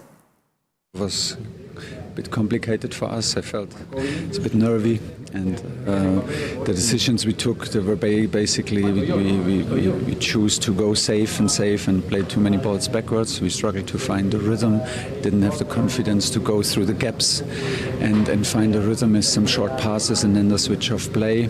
And just saw a statistic of 33% ground duels won in the first half and 73 in the second half. So even off the ball, I felt us not brave enough, not committed enough together. And I love the reaction of the players into the second half. And the second half was excellent. And we deserved to win, but it was emotional, a lot of emotion. Well, Ghana's winning goal has generated a lot of discussions. Carlos Queiroz appears particularly impressed with this. Listen. Very, very different position because he's playing midfield and adapting centre back. But mainly, There is no doubts about that. In my opinion, my humble opinion, he is a midfield player and will be a great midfield player for Ghana. Still young, still a lot of things to learn, but if with this age he's able to do this, when he will grow up and learn a lot, I think he can be a player that creates a lot of impact in our team.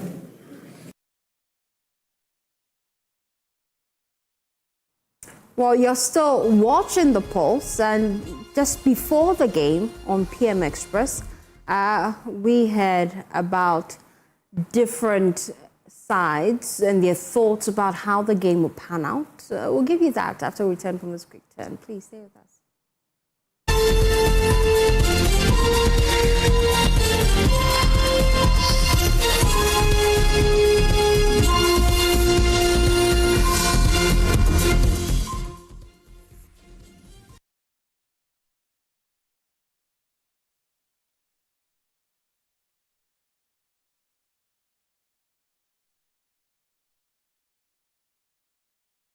This Father's Day, give Dad more than just a gift. Give him an unforgettable experience. Join the Joy brands for the Joy Safari Escape, the ultimate weekend getaway created to celebrate fathers and father figures on 20th and 21st of June. Enjoy a premium escape filled with relaxation, adventure, music, great food, and quality family time. Your experience includes breakfast courtesy from Safari Homes, complimentary bus service to and from Aqua Safari because we care about your comfort, luxury night stay at Aqua Safari, scenic river tours and boat cruises, fish and tortoise feeding experience, underwater cave viewing, eco park adventure with amazing wildlife encounters, buffet meals, island party with live band entertainment, swimming pool, archery, board games, lawn tennis, endless vibes from our DJs, and fun activities for the kids too. So bring along the entire family.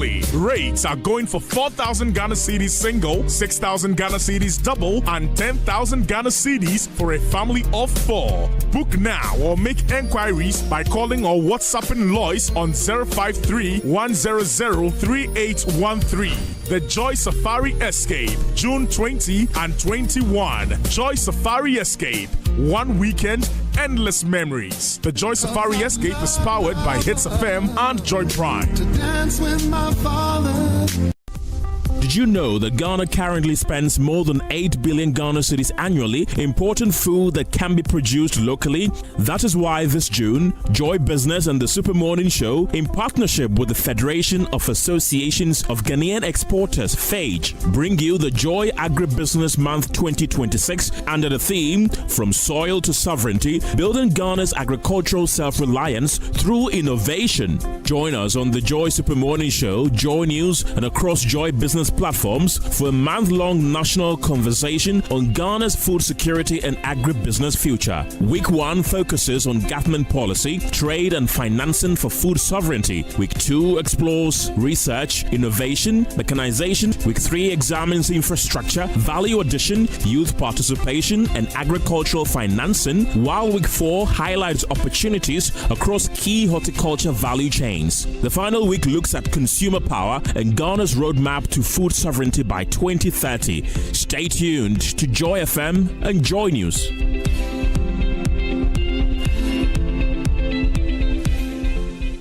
Another week is here on the greatest of all time show. My name is Giovanni Clip, and tonight we're bringing you talent.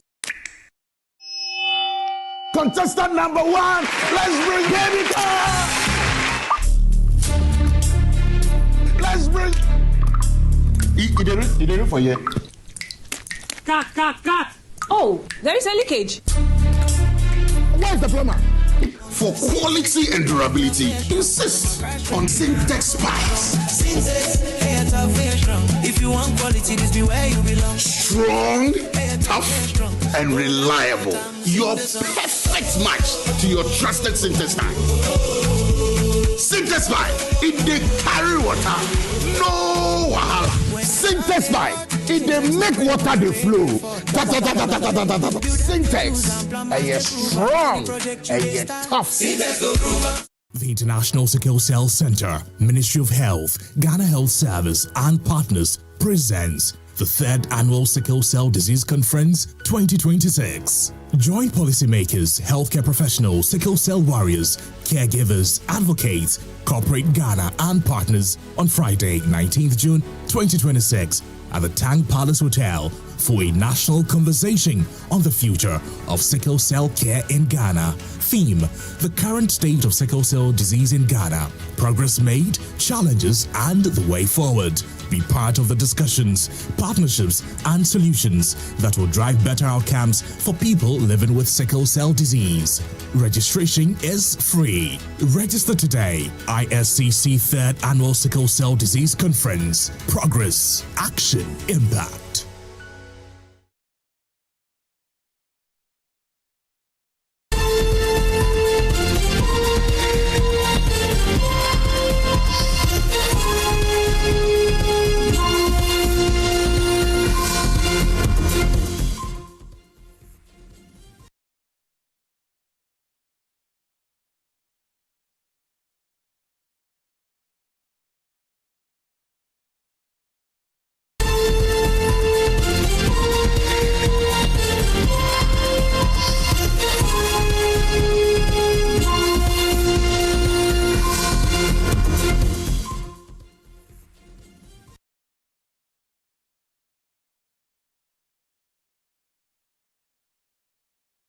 Wipe it out. So take me to the second.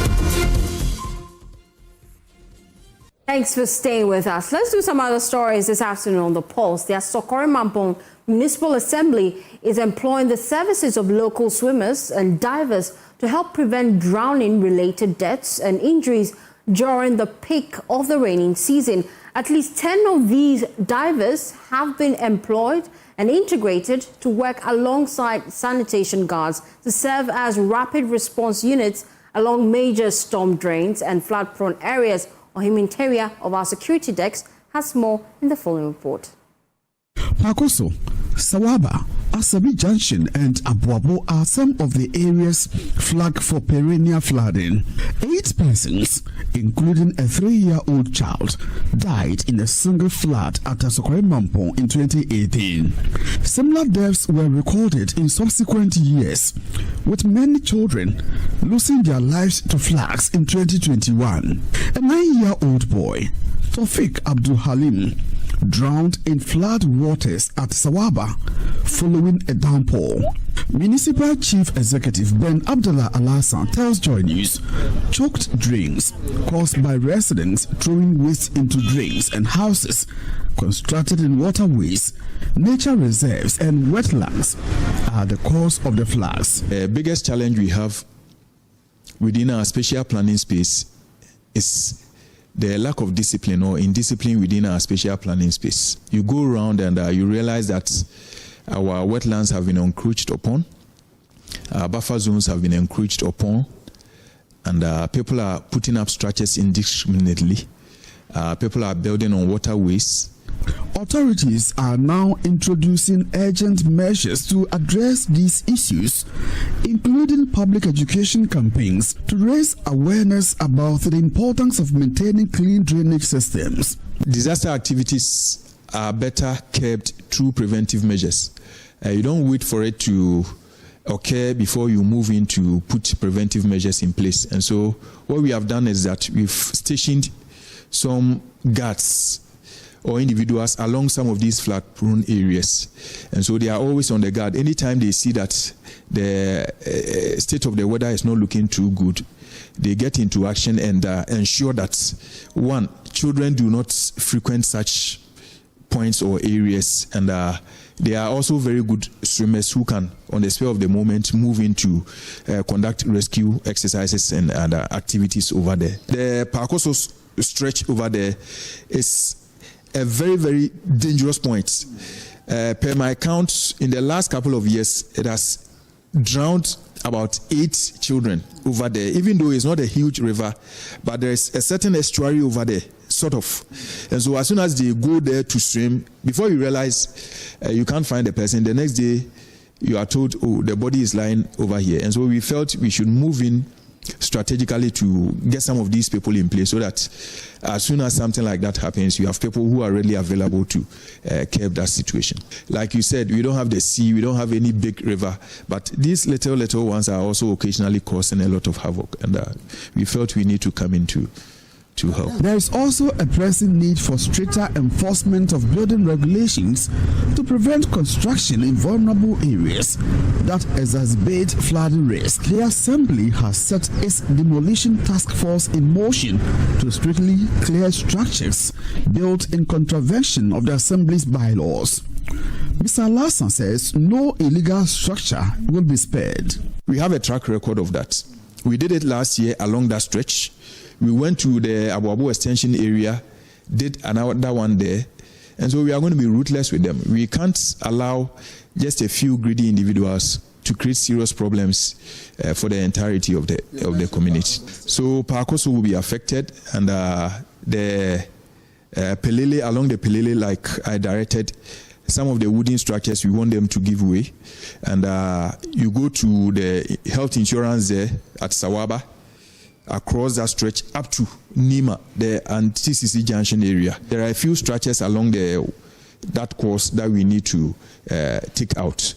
Meanwhile, the number of recalcitrant residents who flout the Assembly's sanitation bylaws is growing as more people are being prosecuted for sanitation-related offences, prompting calls for more community engagement and education on the importance of adhering to these regulations. From Kumasi, for Joy News, Oimeteria reporting. While still in Kumasi, Kumasi's major water treatment plant, the Barakesi Dam, is heavily silted, losing about 30% of its capacity.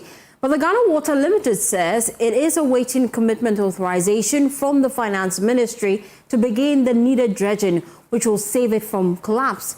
The reduced reservoir volume, coupled with intermittent power cuts, is adversely impacting water supply in the Greater Kumasi metropolis as many households grapple with acute water shortages. The water production company in the region says an immediate approval from the Finance Ministry would greatly save the already deteriorating water resource. Emmanuel Barkweku reports. The Barakesi Dam is one of the major water treatment plants in the Ashanti region, supplying water to thousands of homes in the Greater Kumasi metropolis. The dam produces over 22 million gallons of water daily, but the water body, with design capacity of 33.75 million cubic meters, has reduced by 30% due to heavy encroachments on its buffer zones. Illegal logging, indiscriminate farming practices, bush burning, sand winning, and settlement expansion are contributing significantly to degradation of the catchment. The reduction in its volume and poor quality of water is adversely impacting water supplies to homes. Dr. Hansen Mensah Akute is the Chief Manager of the Ghana Water Limited in the Ashanti Production Unit.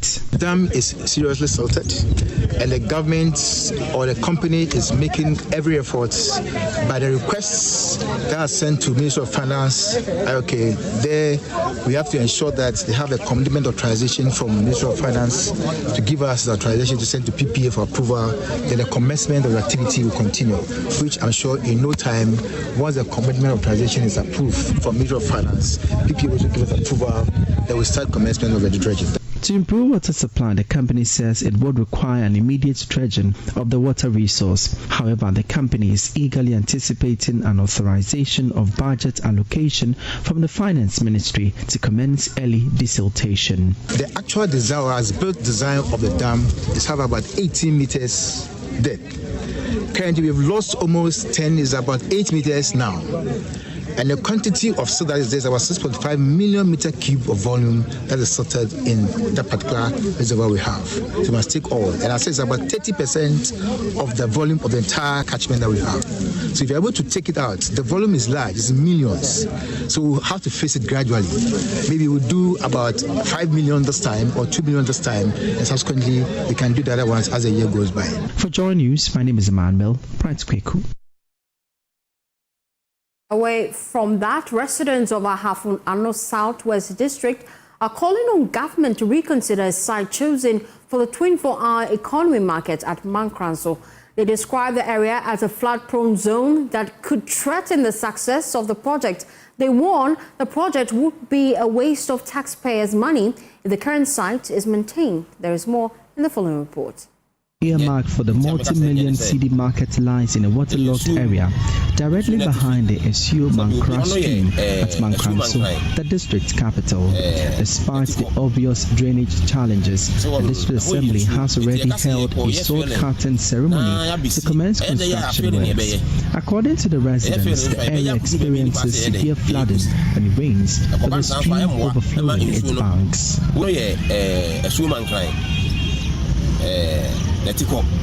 It's directly behind the Mankran stream. It will be costly to fill that place for the project.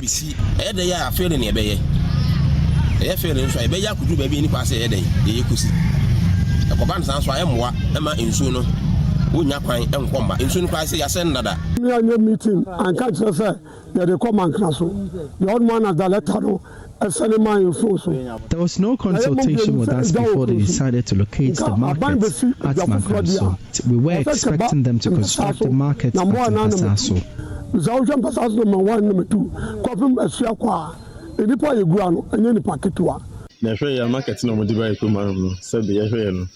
Location and I said, the market in If the government should construct the market in that waterlogged site, they will incur losses.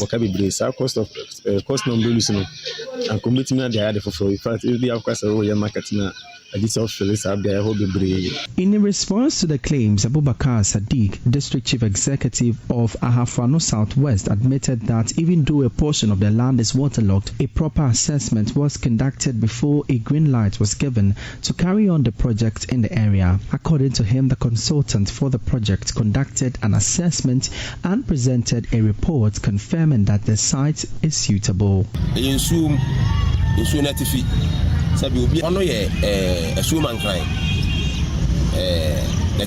The consultant has assessed the area and he says it is suitable for the construction of the market, even though it is waterlogged.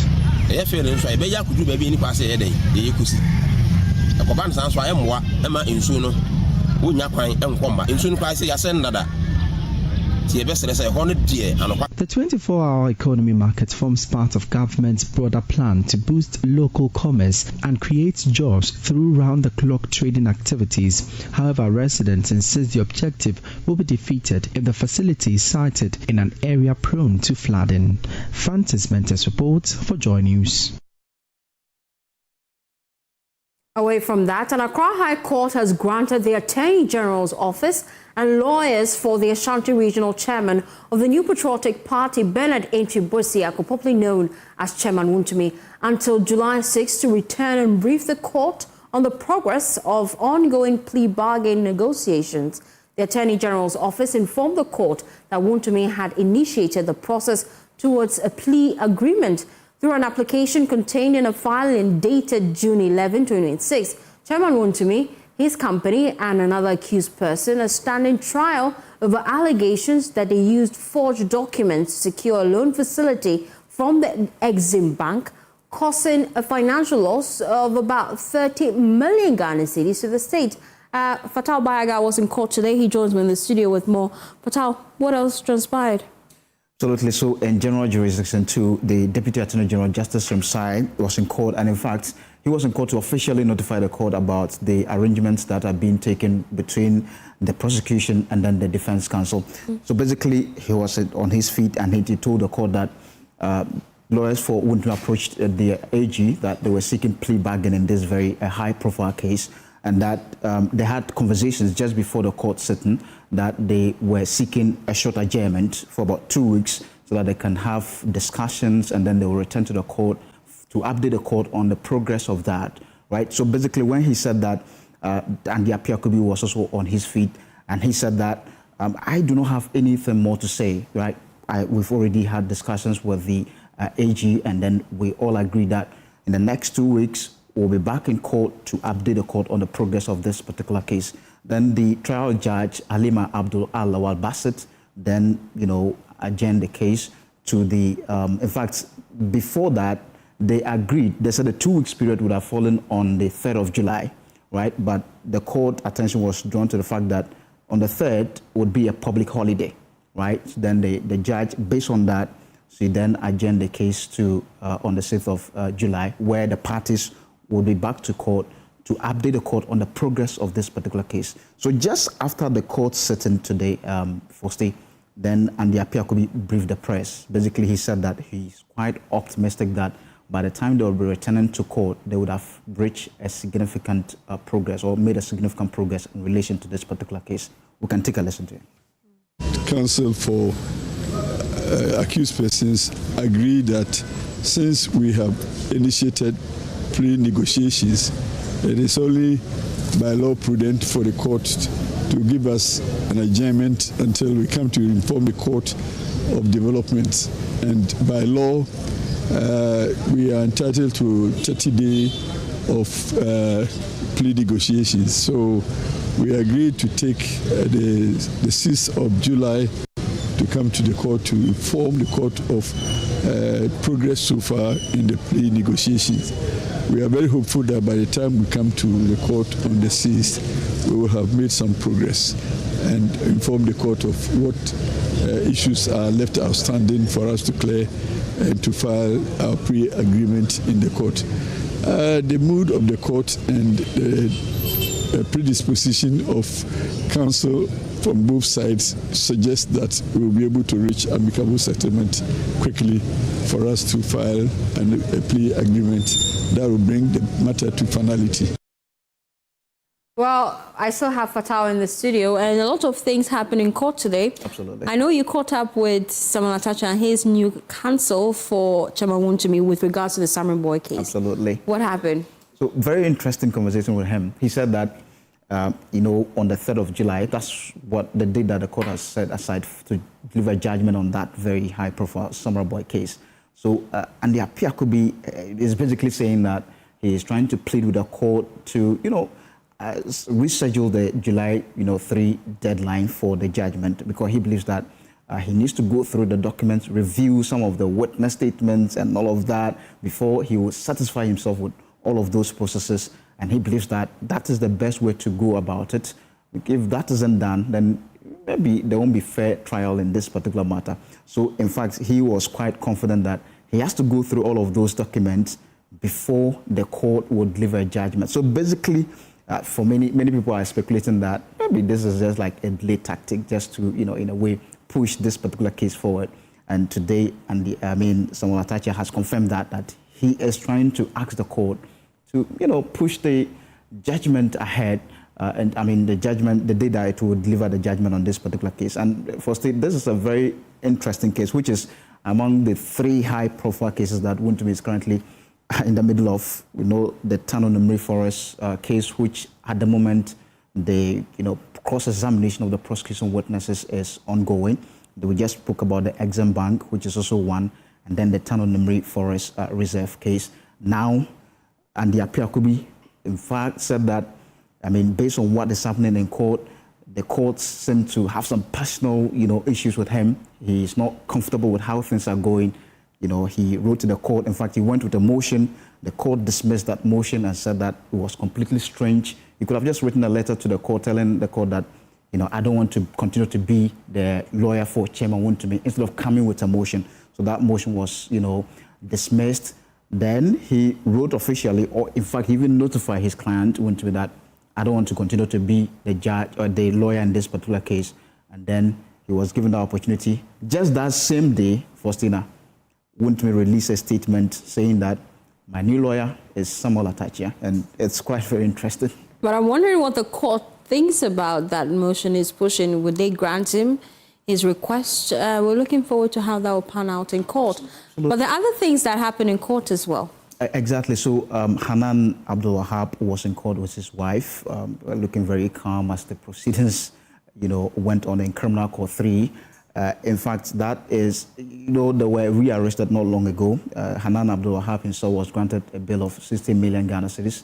His wife, Faiza, 3.5 million Ghana cedis. They satisfy all of those bail conditions.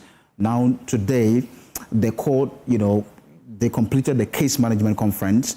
And the case management conference basically is always the time that both the prosecution and then the accused persons exchange witness statements and all of that. All of that process is completed. And the court now has set July 15 for the trial proper to begin. So basically, that's it with that particular case. So these are some of the major things that happen in court today, Fostina. Thank you so much, Fatau Bayaga, for giving us updates in court. He's a member of our legal affairs desk here at Joy News. Well, away from the court, there is clarity on the John Dramani Mahama's flagship no-fee stress policy. As Minister for Education, Haruna Iddrisu reveals, the state has spent a total of 888 million Ghana cedis on the program. The minister made the disclosure on the floor of Parliament while responding to questions from members of Parliament on the challenges in the education sector. He says over 300,000 students have been benefiting from the program for the past 2 years. Let's listen to Haruna Iddrisu give a breakdown of the numbers on the floor. Mr. Speaker, the no academic fee policy 2024-25 academic year, 152,698 validated first-year students benefited at a cost of 399,374,727 Ghana cedis. Mr. Speaker, for the 2025 academic year ongoing, 159,750 students have benefited so far at a cost of 489,456,427 Ghana cedis. To date, Mr. Speaker, 312,448 students have been assisted under the no-fee stress at a total cost of 888,831,000. Mr. Speaker, this is what we have done to support young people desirous of accessing tertiary education. Our policy remains access, relevance, and quality. He also disclosed the number of students living with disabilities who have benefited from the program. He says the policy is now extended to Law 2 through loans. Listen.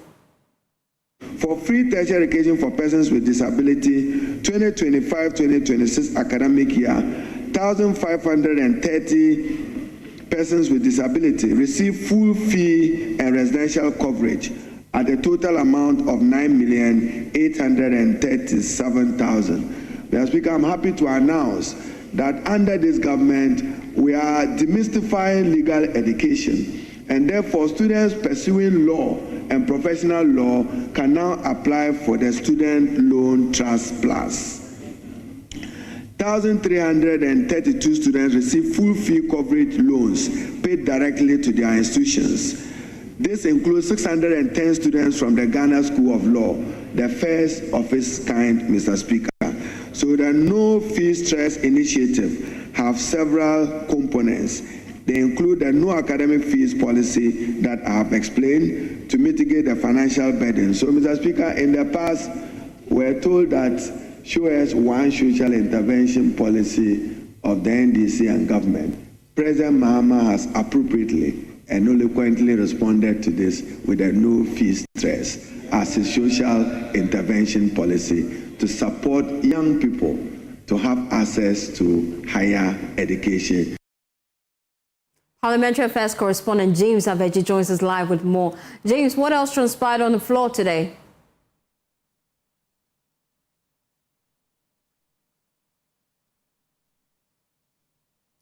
James, you have to unmute for me, and I'm wondering, before we even move on to what else transpired on the floor, what is the minister's response to concerns about arrears?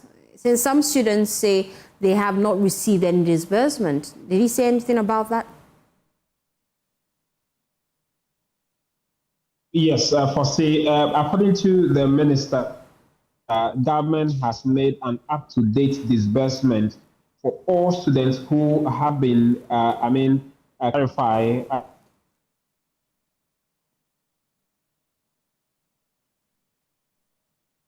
Oh dear. To partake in or to benefit from this for the past 2 academic years.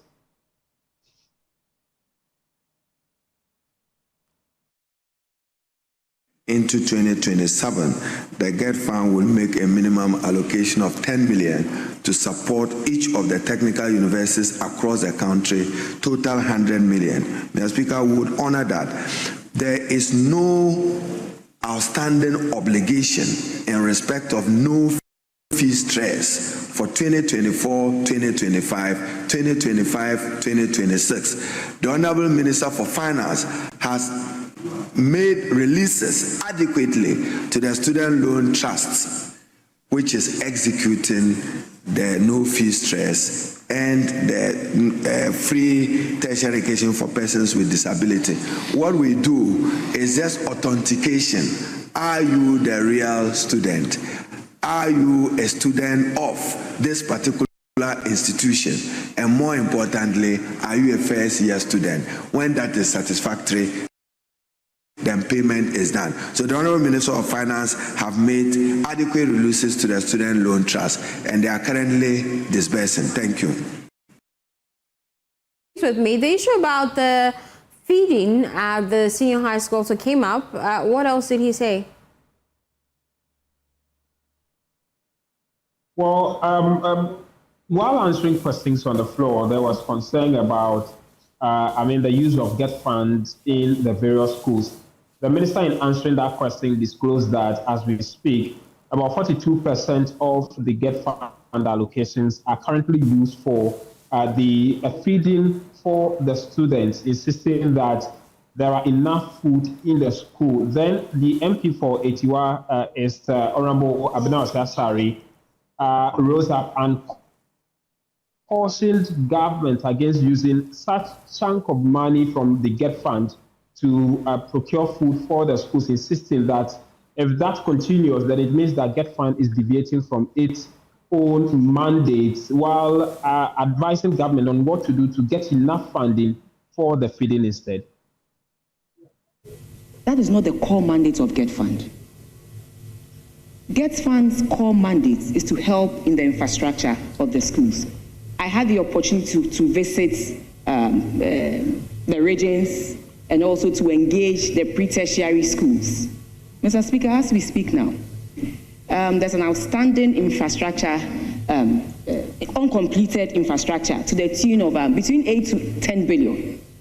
And so that if you take 42% of the allocation for this, which is not their core mandate, you ask yourself, how much do you give to them to complete the uncompleted infrastructure?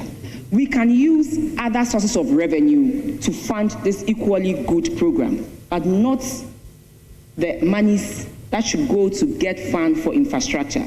So we will plead with the majority leader and the finance minister that as he brings not the mid-year, but the 2027 budget in November, they should look at this and make sure they give GET fund enough allocation. One, to address the existing uncompleted infrastructure, as well as give the Ministry of Education enough funding to enable them do what is expected of them. So respectfully, I understand that the students will have to be fed, But then that is not the core mandate of Get Fund. We can use other sources of revenue for that.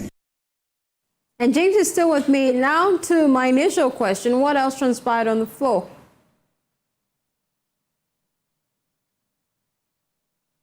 Well, the celebration of the Black Stars is continuing on the floor as members. An official statement has been made by one of the Brekum West MP on behalf of the Parliament of Ghana, congratulating the Black Stars while cautioning against complacency of the players in the subsequent matches, because those are important in order to make it out of the group safely. And other members have also been commenting on that. We're still doing a lot of a bit more statements on the floor of Parliament. But after that, we understand that some reports or papers would also be laid in the course of the day. And so as we speak, more statements have been made on the floor of Parliament. Fostina. Thank you so much, James Aveji.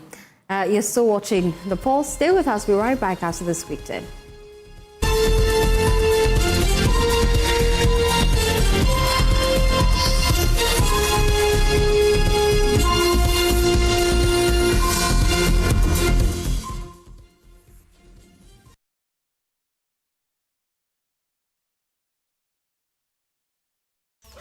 Now let me share my wildlife experience with you at Safari Valley Eco Park. Welcome to Safari Valley Eco Park. Our electric shuttle pulled up and in no time our tour began. We were surrounded by wildlife from the moment we entered the Eco Park. We were greeted by experienced tour guides who took us through orientation and how to better enjoy the experience. Watch these animals roam freely in their natural habitat undisturbed by our presence. We saw zebras, sable antelope, brown crane, mara, silky chicken, nyalas, Shetland ponies, and so many animals I just couldn't keep up. Our tour guides taught us so much about the wildlife, their behavior, and how to interact with them. I even fed them. We also went fishing on a man-made canal. Then we took a break to have lunch in this serene environment. All this amazing experience for this price for adults, this price for teenagers. It's a bargain. As the sun began to set, it was time to go back home, but not before dinner by the campfire. It's been a thrill of a lifetime, and I can't wait till my next visit. Safari Valley Eco Park, bringing you closer to nature. This Father's Day, give Dad more than just a gift. Give him an unforgettable experience. Join the Joy brands for the Joy Safari Escape, the ultimate weekend getaway created to celebrate fathers and father figures on 20th and 21st of June. Enjoy a premium escape filled with relaxation, adventure, music, great food, and quality family time. Your experience includes breakfast courtesy from Safari Homes, complimentary bus service to and from Aqua Safari because we care about your comfort, luxury night stay at Aqua Safari, scenic river tours and boat cruises, fish and tortoise feeding experience, underwater cave viewing, eco park adventure with amazing wildlife encounters, buffet meals, island party with live band entertainment, swimming pool, archery, board games, lawn tennis, endless vibes from our DJs, and fun activities for the kids too. So bring along the entire family. Rates are going for 4,000 Ghana cedis single, 6,000 Ghana cedis double, and 10,000 Ghana cedis for a family of 4. Book now or make enquiries by calling or WhatsApping Lois on 053-100-3813.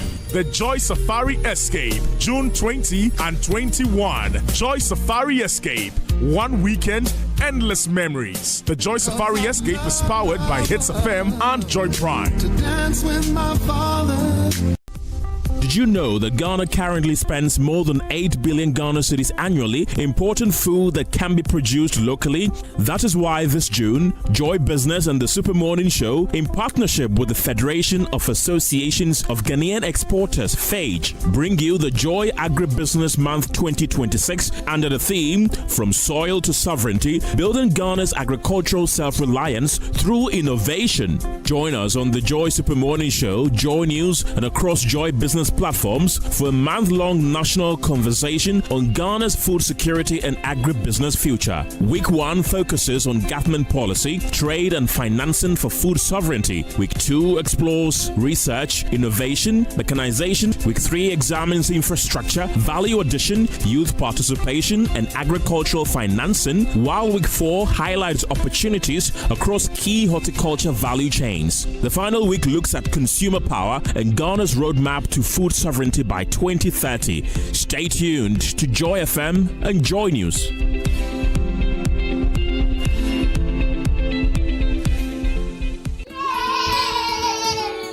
Mom, so Kidivite contains 12 vitamins? Yes, 12 essential vitamins that growing bodies need. So we'll grow healthy and strong and smart? Absolutely.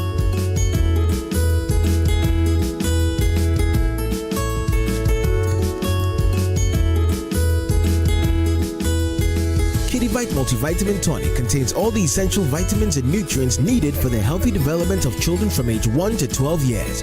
Also available, Kidivite Multivitamin Drops for babies under 12 months. Grow strong, grow healthy with Kidivite. Distributed by NS Chemist Limited. This advertisement has been vetted and approved by the FDA.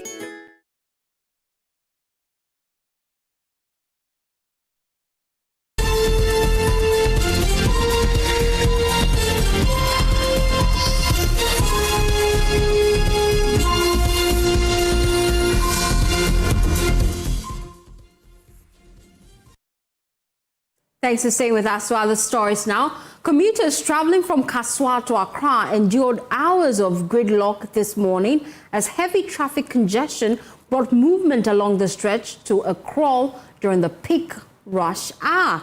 Vehicles inched forward slowly as workers, traders and students made their way into the capital, with many road users stranded in the traffic for more than anticipated in terms of timing. Well, some commuters told Joy News that what would ordinarily be a relatively short journey has increasingly become a daily ordeal, making it difficult for them to report to work and their ways, as well as attend appointments on time. They describe the persistent congestion as frustrating and exhausting, noting that they often spend several hours on the road before reaching their destination. Road users are therefore calling on the relevant authorities to implement measures to ease congestion along the Kaswa-Accra corridor, particularly during rainy seasons.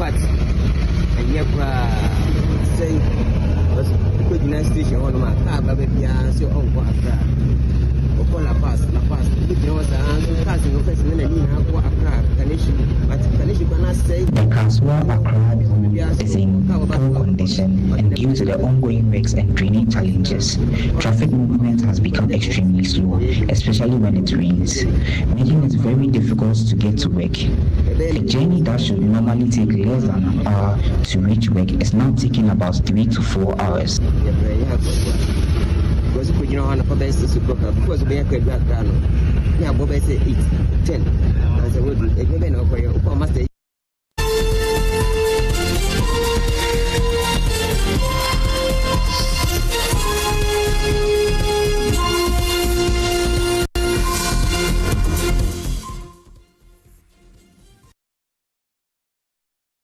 Well, some men are calling on society to be mindful of the narrative that portrays fathers as largely absent or irresponsible.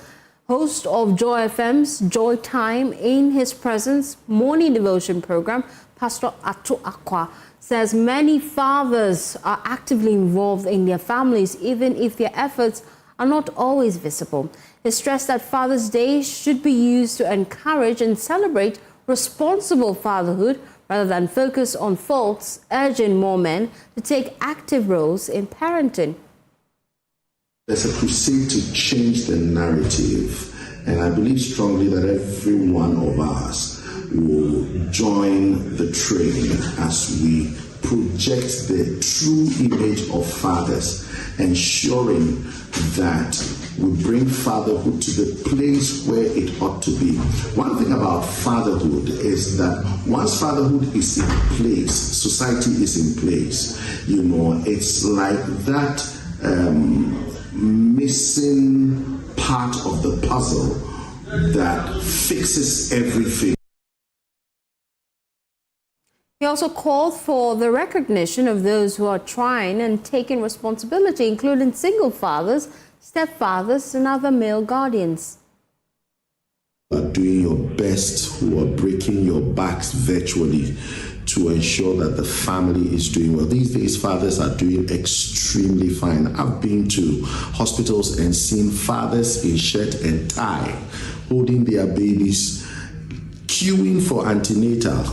I mean, that's quite a rare sight. But today, I mean, we have a lot of fathers doing that, doing their best.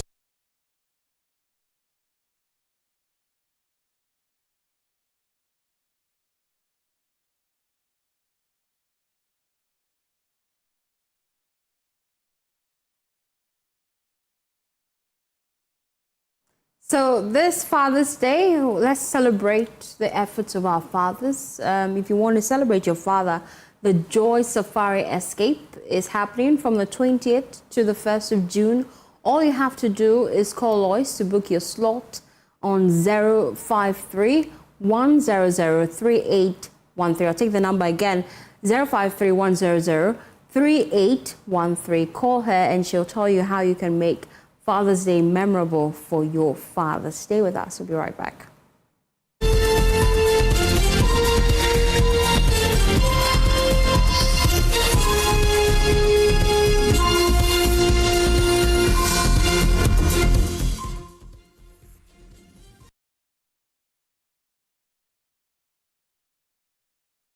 This house was once somebody's dream.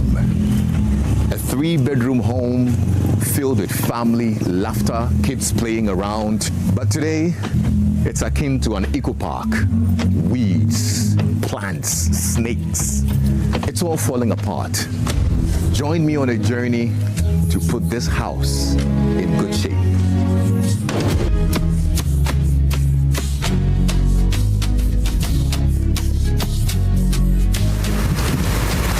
We need to bring this house back to life.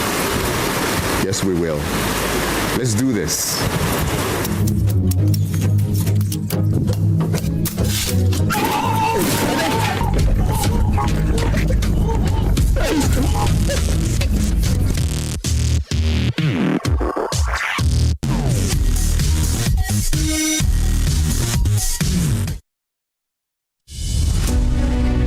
The law affects everything. Your job, your home, your rights. But for many, the law feels distant, complicated, full of big words and bigger confusion, legal jargons, constitutional twists, hidden loopholes. And sometimes what seems simple is far more complex than it appears. Even if he's a tenant, but he conducts himself as if he's the owner, he has automatically stated to you that you are no more the owner. That's why there is the law, a program designed for you to break it all down, to explain, to clarify. The ends of justice are that the outcome must be fair, it must be questionable, it must be equitable, and it must be just. The law, it's your legal lights, it's your health law. On Joy News, independent, fearless, credible.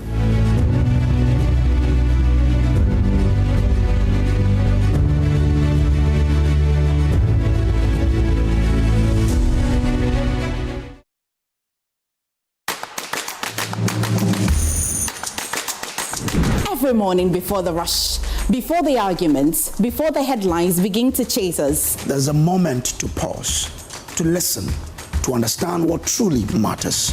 This is where the day begins. Mr. Ken Oforiatta, a man who has run away from his own people he once served. We believe in the spirit of accountability. It is important for him to come and answer charges preferred against him by the state. On the AM show, the news is not just read, it is examined. The stories shaping your life, explained with clarity, handled with care. We ask the questions without fear. If your constituency cannot grow enough tomato for Ghanaians, then there's something wrong with your constituency. My name is Emefa Akosua-Addo. And I am Samuel Kojo Brace. Two voices, one purpose, holding the powerful to account, putting your interests first in every conversation. No noise, no spin, just fact, context, and the courage to ask the right questions. Start your day informed, start your day empowered. The AM show on Joy News is definitely worth waking up for. Joy News, independent, fearless, credible.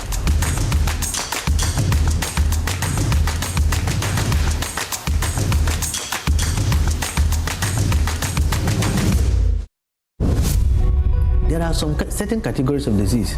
If you put HIV here and put those diseases there, I'll pick HIV. Welcome to Consulting Room 5, only on Joy News. You know, the buying of a condom too is quite stigmatized. Yes. Walk to a chemist shop or a drugstore to buy a condom, and then they say, I want a condom, and everybody raises their head to look, who is that? What? Consulting Room 5 airs on the Joy News channel on Saturdays at 3 p.m. and on Sundays at 6 p.m. There is so much power in knowing your status. When you go to test to know your status, you protect it jealously. Yeah. You don't jealously. Yes. Right. You don't only protect yourself, you protect your community, you protect your family.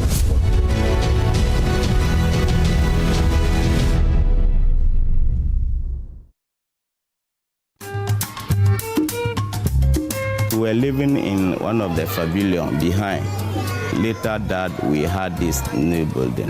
Then we now moved to the new building. You did a lot.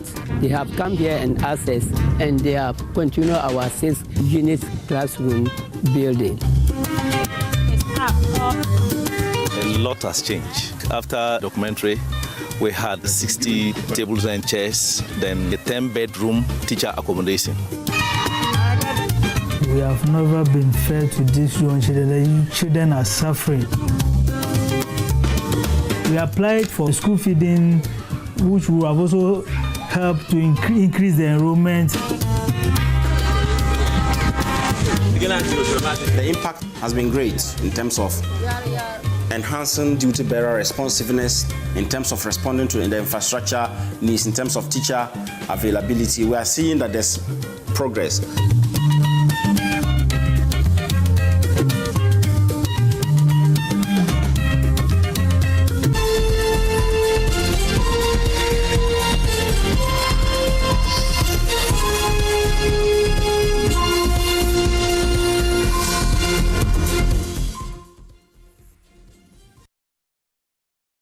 Thanks for staying with us. Well, the stories now.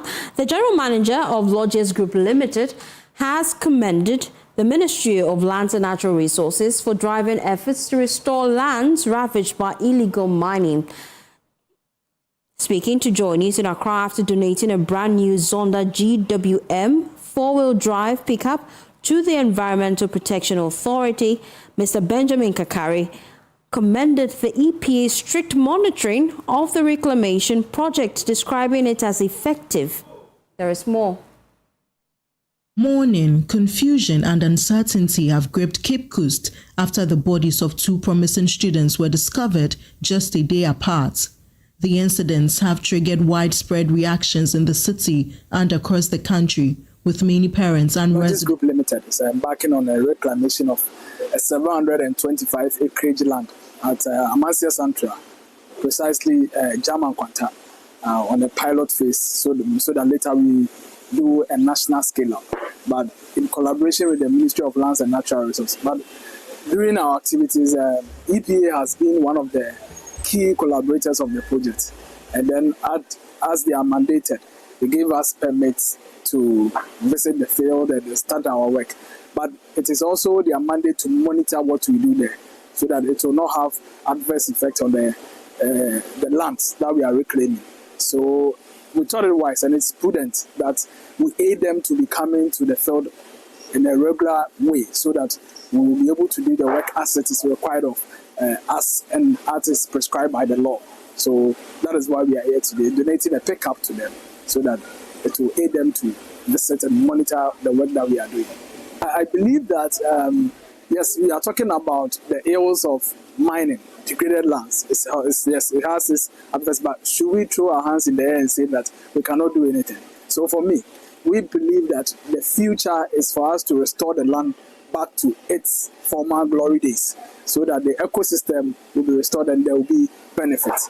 For this, we have done a survey, and then if I tell you what the results came out, it means we have a lot that we have to do. So this is to make sure that posterity will not come and judge us. For receiving the vehicle, the EPA Chief Executive Officer, Professor Nana Ama Brown-Kluge, said the donation will strengthen the authorities' fleet and enhance monitoring, compliance and enforcement of environmental laws across the country. The Environmental Protection Authority are just taking delivery of pickup donated to us by Logis Group Company Limited. And Logis Group Company Limited approached us some time back that they want to help reclaim some of the degraded land, which is actually our work as EPA. So we encouraged them and provided the guidelines for them to do their work. Whilst on it, we also continuously monitor the operation to ensure that they are complying by environmental laws that we have in the country. So in the course of our discussion with them, they decided to support us with the vehicle, which will help with our monitoring on their sites where they are doing the reclamation. They currently reclaiming the degraded land at Amansia Central, where EPA is constantly ensuring that they are doing their work the way we wanted to do their work. So we are grateful. It will help with our logistics towards the operations that we do at the Environmental Protection Authority. Away from that, for decades, residents at Paripari in the Krachi East municipality of the Oti region have had to share their main water source, a dugout dam, with animals. During the drying season, the water in the dam is overtaken by aquatic weeds, making it unsafe for use. But residents say they have no choice. They are appealing to government to come to their aid. What you see is not dry ground, but water covered with weed. This is one of the sources of water that lathers, according to the people of Paripari in the Krachi East municipality of the Oti region. Children and adults alike throng here to fetch water for domestic use. Residents say the water may not at all times be used for domestic purposes alone, but also for construction purposes. However, some of them have been captured drinking without any treatment.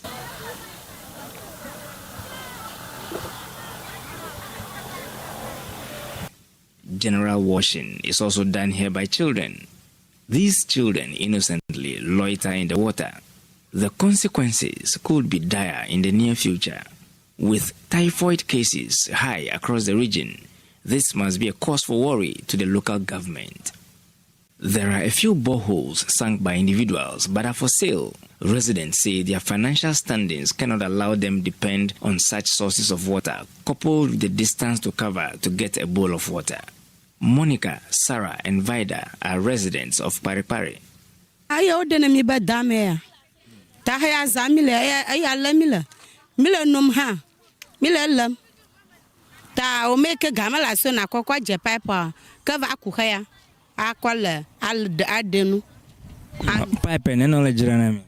Papa gagba lolotoa 50 pesos.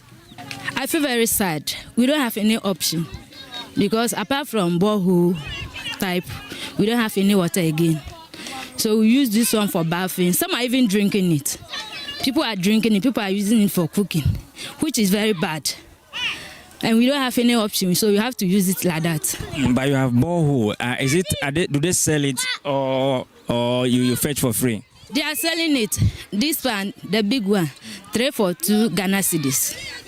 Some 2 for 2 Ghana cedis. Obi mu pa bumba no so pa hia se omonnom. Nte obi mu omonnom pa omompe pa bonom de. Nte abumba no omonnom so no omosai. That is our water, so we are managing to fetch it. There is pipes and it costs, so we are not buying it. We are fetching this one. It's true. Me myself, I'm drinking that. I'm drinking this water. No, we are not boiling it. We just drink it like that. The assembly member for the area, Kaliwa Isaac, says several educational campaigns on the dangers of using water from the dam have not been taken seriously by residents. I actually didn't allow them drinking from this source. There are other boreholes, mechanized boreholes in town that they do drink from, but I see some of them rather prefer using this one. There had been several educations, several talks I had with them that this one may not be so safe for their health. But you know, as a human society, we will still have some recalcitrant ones amongst them who may allude to advice. He says in 2024, the dam was awarded on contract for rehabilitation works to be done. But the contractor only came to site in 2025 and has since abandoned the site. Actually, to stop them, I cannot. Because as assemblyman, since I assumed office, this is my second term.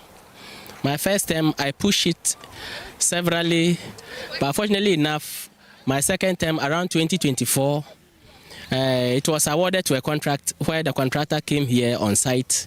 That was in 2025. Somewhere February last year that the contractor came to site. And then you realize that there are heaps of stones here. They actually employ some people to work on that, to actually drill it, to make it more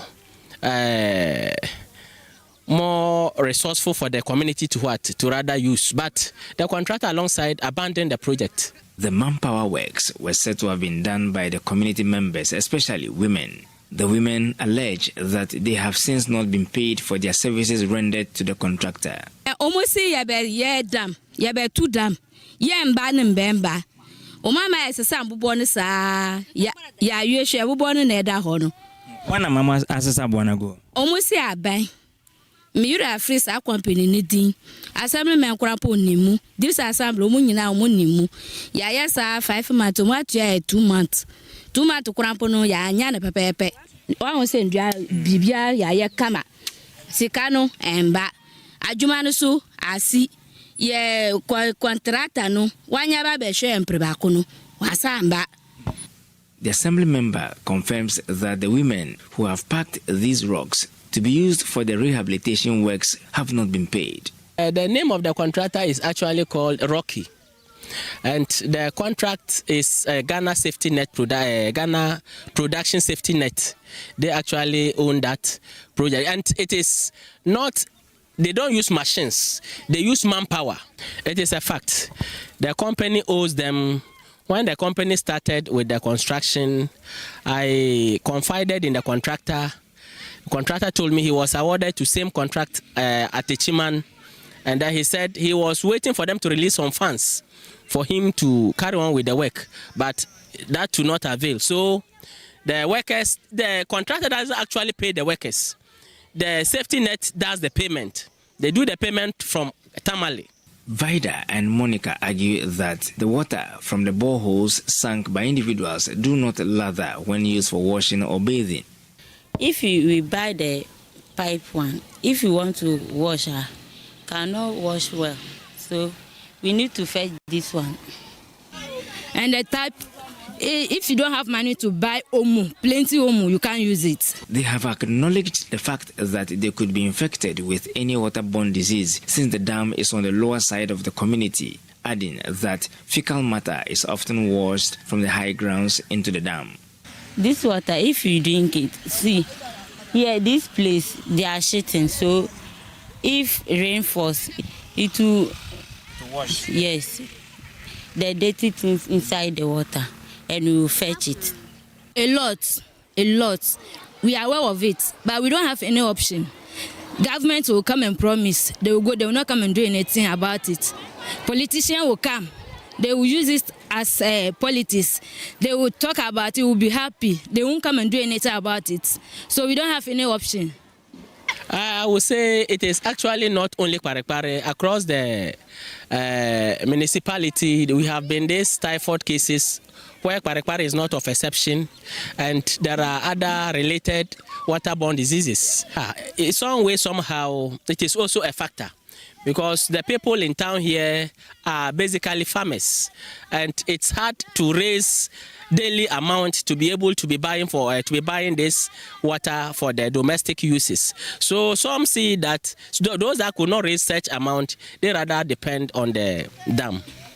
Residents want government intervention to have safe drinking water. We want to tell government to help us to get water so that we can survive. So if we are taking this water, we can get sickness. And now, fine. I will a talent, a pecho talent, and you might bodu. How much I will act you. Lake me hamia van, and that for my act qui. I quickly ho, hang to our letter tala, and you name me pow, I will chow higher. We need water. We need a good water, drinking water. We are pleading on government to help us. We are really suffering about this water because a lot of people are fetching it. The whole community are depending on this water. From Parepare in the Kratchi East municipality of the T region, my name is Peter Sanu for Joy News.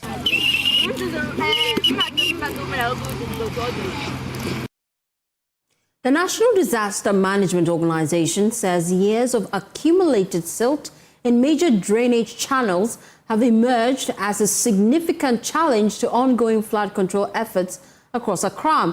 Authorities indicate that some waterways are being dredged for the first time in many years, underscoring the scale of maintenance required and raising concerns about the long-term impact of neglect on the city's drainage infrastructure. My colleague Namoko has been following this story, and she filed this report.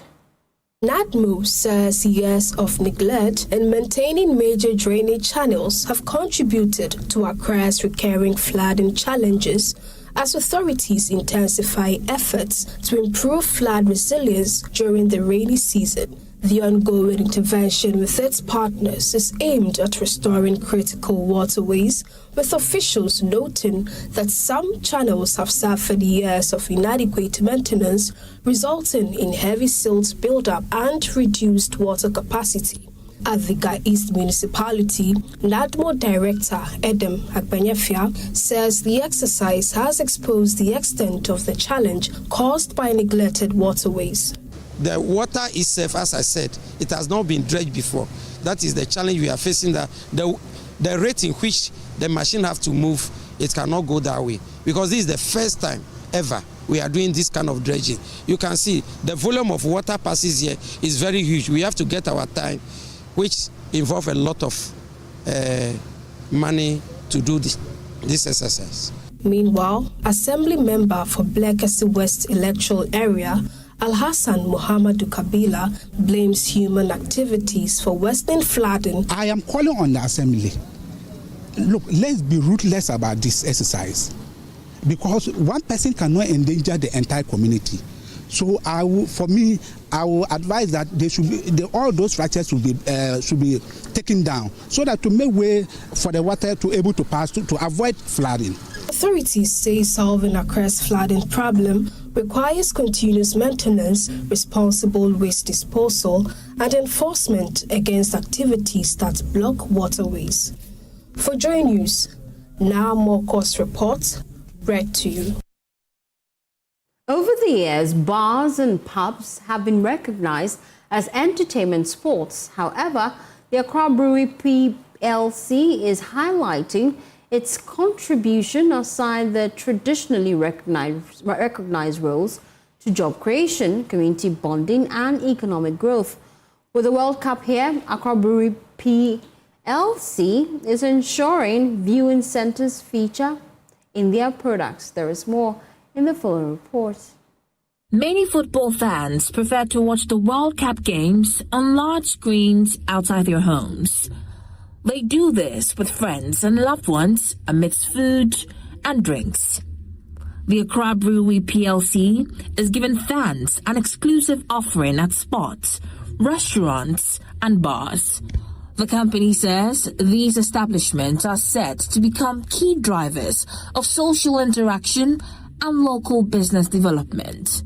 This came to light following the launch of the company's campaign dubbed Cheers to Bars. The initiative will, amongst others, leverage on the ongoing FIFA World Cup to promote responsible social experiences through organized viewing parties across the country. At the launch, consumers, business owners, and communities shared in the excitement of the world's biggest football tournament while celebrating the important role bars and pubs play in society. Transparency International has identified high to critical corruption risk in defense institutions across 17 countries in sub-Saharan Africa. Its 2025 Government Defense Integrity Index found weaknesses in oversight, transparency and accountability in all countries assessed. Ghana is among 7 countries placed in the high-risk category. The report comes amid rising security threats and increased defense spending across the region. Michelle Latte has more in the following report. Transparency International has raised concerns over the widespread use of sole sourcing in defense procurement across sub-Saharan Africa, warning that the practice increases corruption risk and weakens accountability. The concerns are contained in the 2025 Government Defense Integrity Index, which assessed 17 countries. The reports found high to critical corruption risk across all countries surveyed, with Ghana among 7 countries classified as high risk. The findings come as countries across the region grapple with violent extremism, armed conflict and political instability, placing increasing pressure on defense institutions. Head of research at Transparency International, Dr. Michael Mensah, says secrecy in defense procurement and the extensive use of sole sourcing remain major vulnerabilities. He noted that more than 70% of countries assessed scored 0 on procurement transparency. Out of the 17 countries, none had a military doctrine that highlighted corruption as a strategic issue to be addressed in military operations. In terms of defense procurement, the major challenge we see here is secrecy around defense procurement and the extensive use of single sourcing. He also expressed concern about limited transparency in defense spending, saying it weakens parliamentary oversight and accountability. Budgets need to be published. But in many instances, we realize that the transparency around actual defense spending is not provided, which becomes a risk. Speaking on the behalf of the Chief of Defense Staff, Director General of Human Resources at the Ghana Armed Forces, Air Commodore Thomas Okine, called for stronger collaboration among state institutions to strengthen integrity and reduce corruption risk within the defense sector. Progress requires collaboration. No single institution can on its own strengthen defense integrity. Success depends upon constructive engagement between defense institutions, government ministries. Stakeholders say stronger oversight, greater transparency in defense procurement, and the integration of corruption risk into military doctrine could help improve accountability in the sector. For Joy News, Michelle Latte and Precious Goza.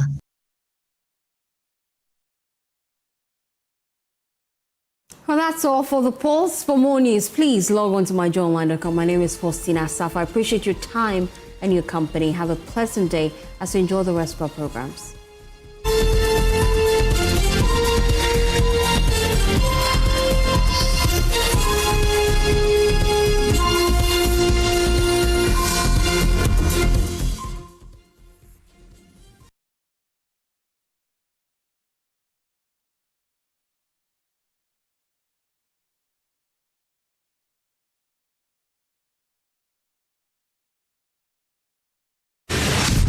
Everything has meaning, but not everything is as it seems. For every story told, there are versions of the truth.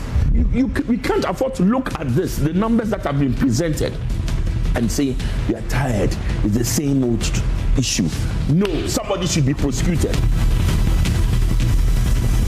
Every opinion can be debated. Every claim can be challenged. Even the idea of the national interest can and must be interrogated.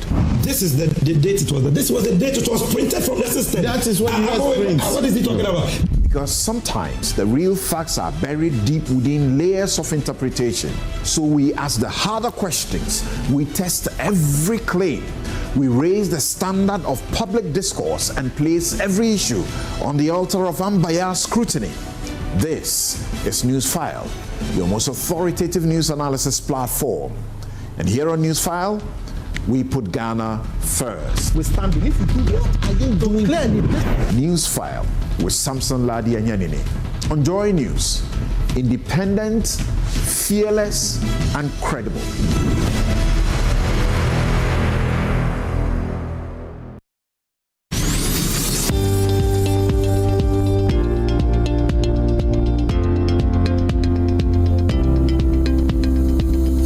By midday, the day has spoken, stories have broken, events have unfolded.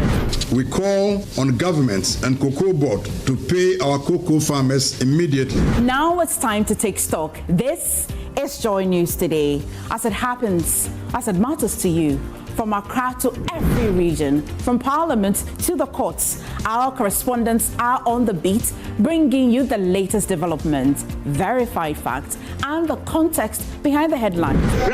This authority is just going to be job for the men.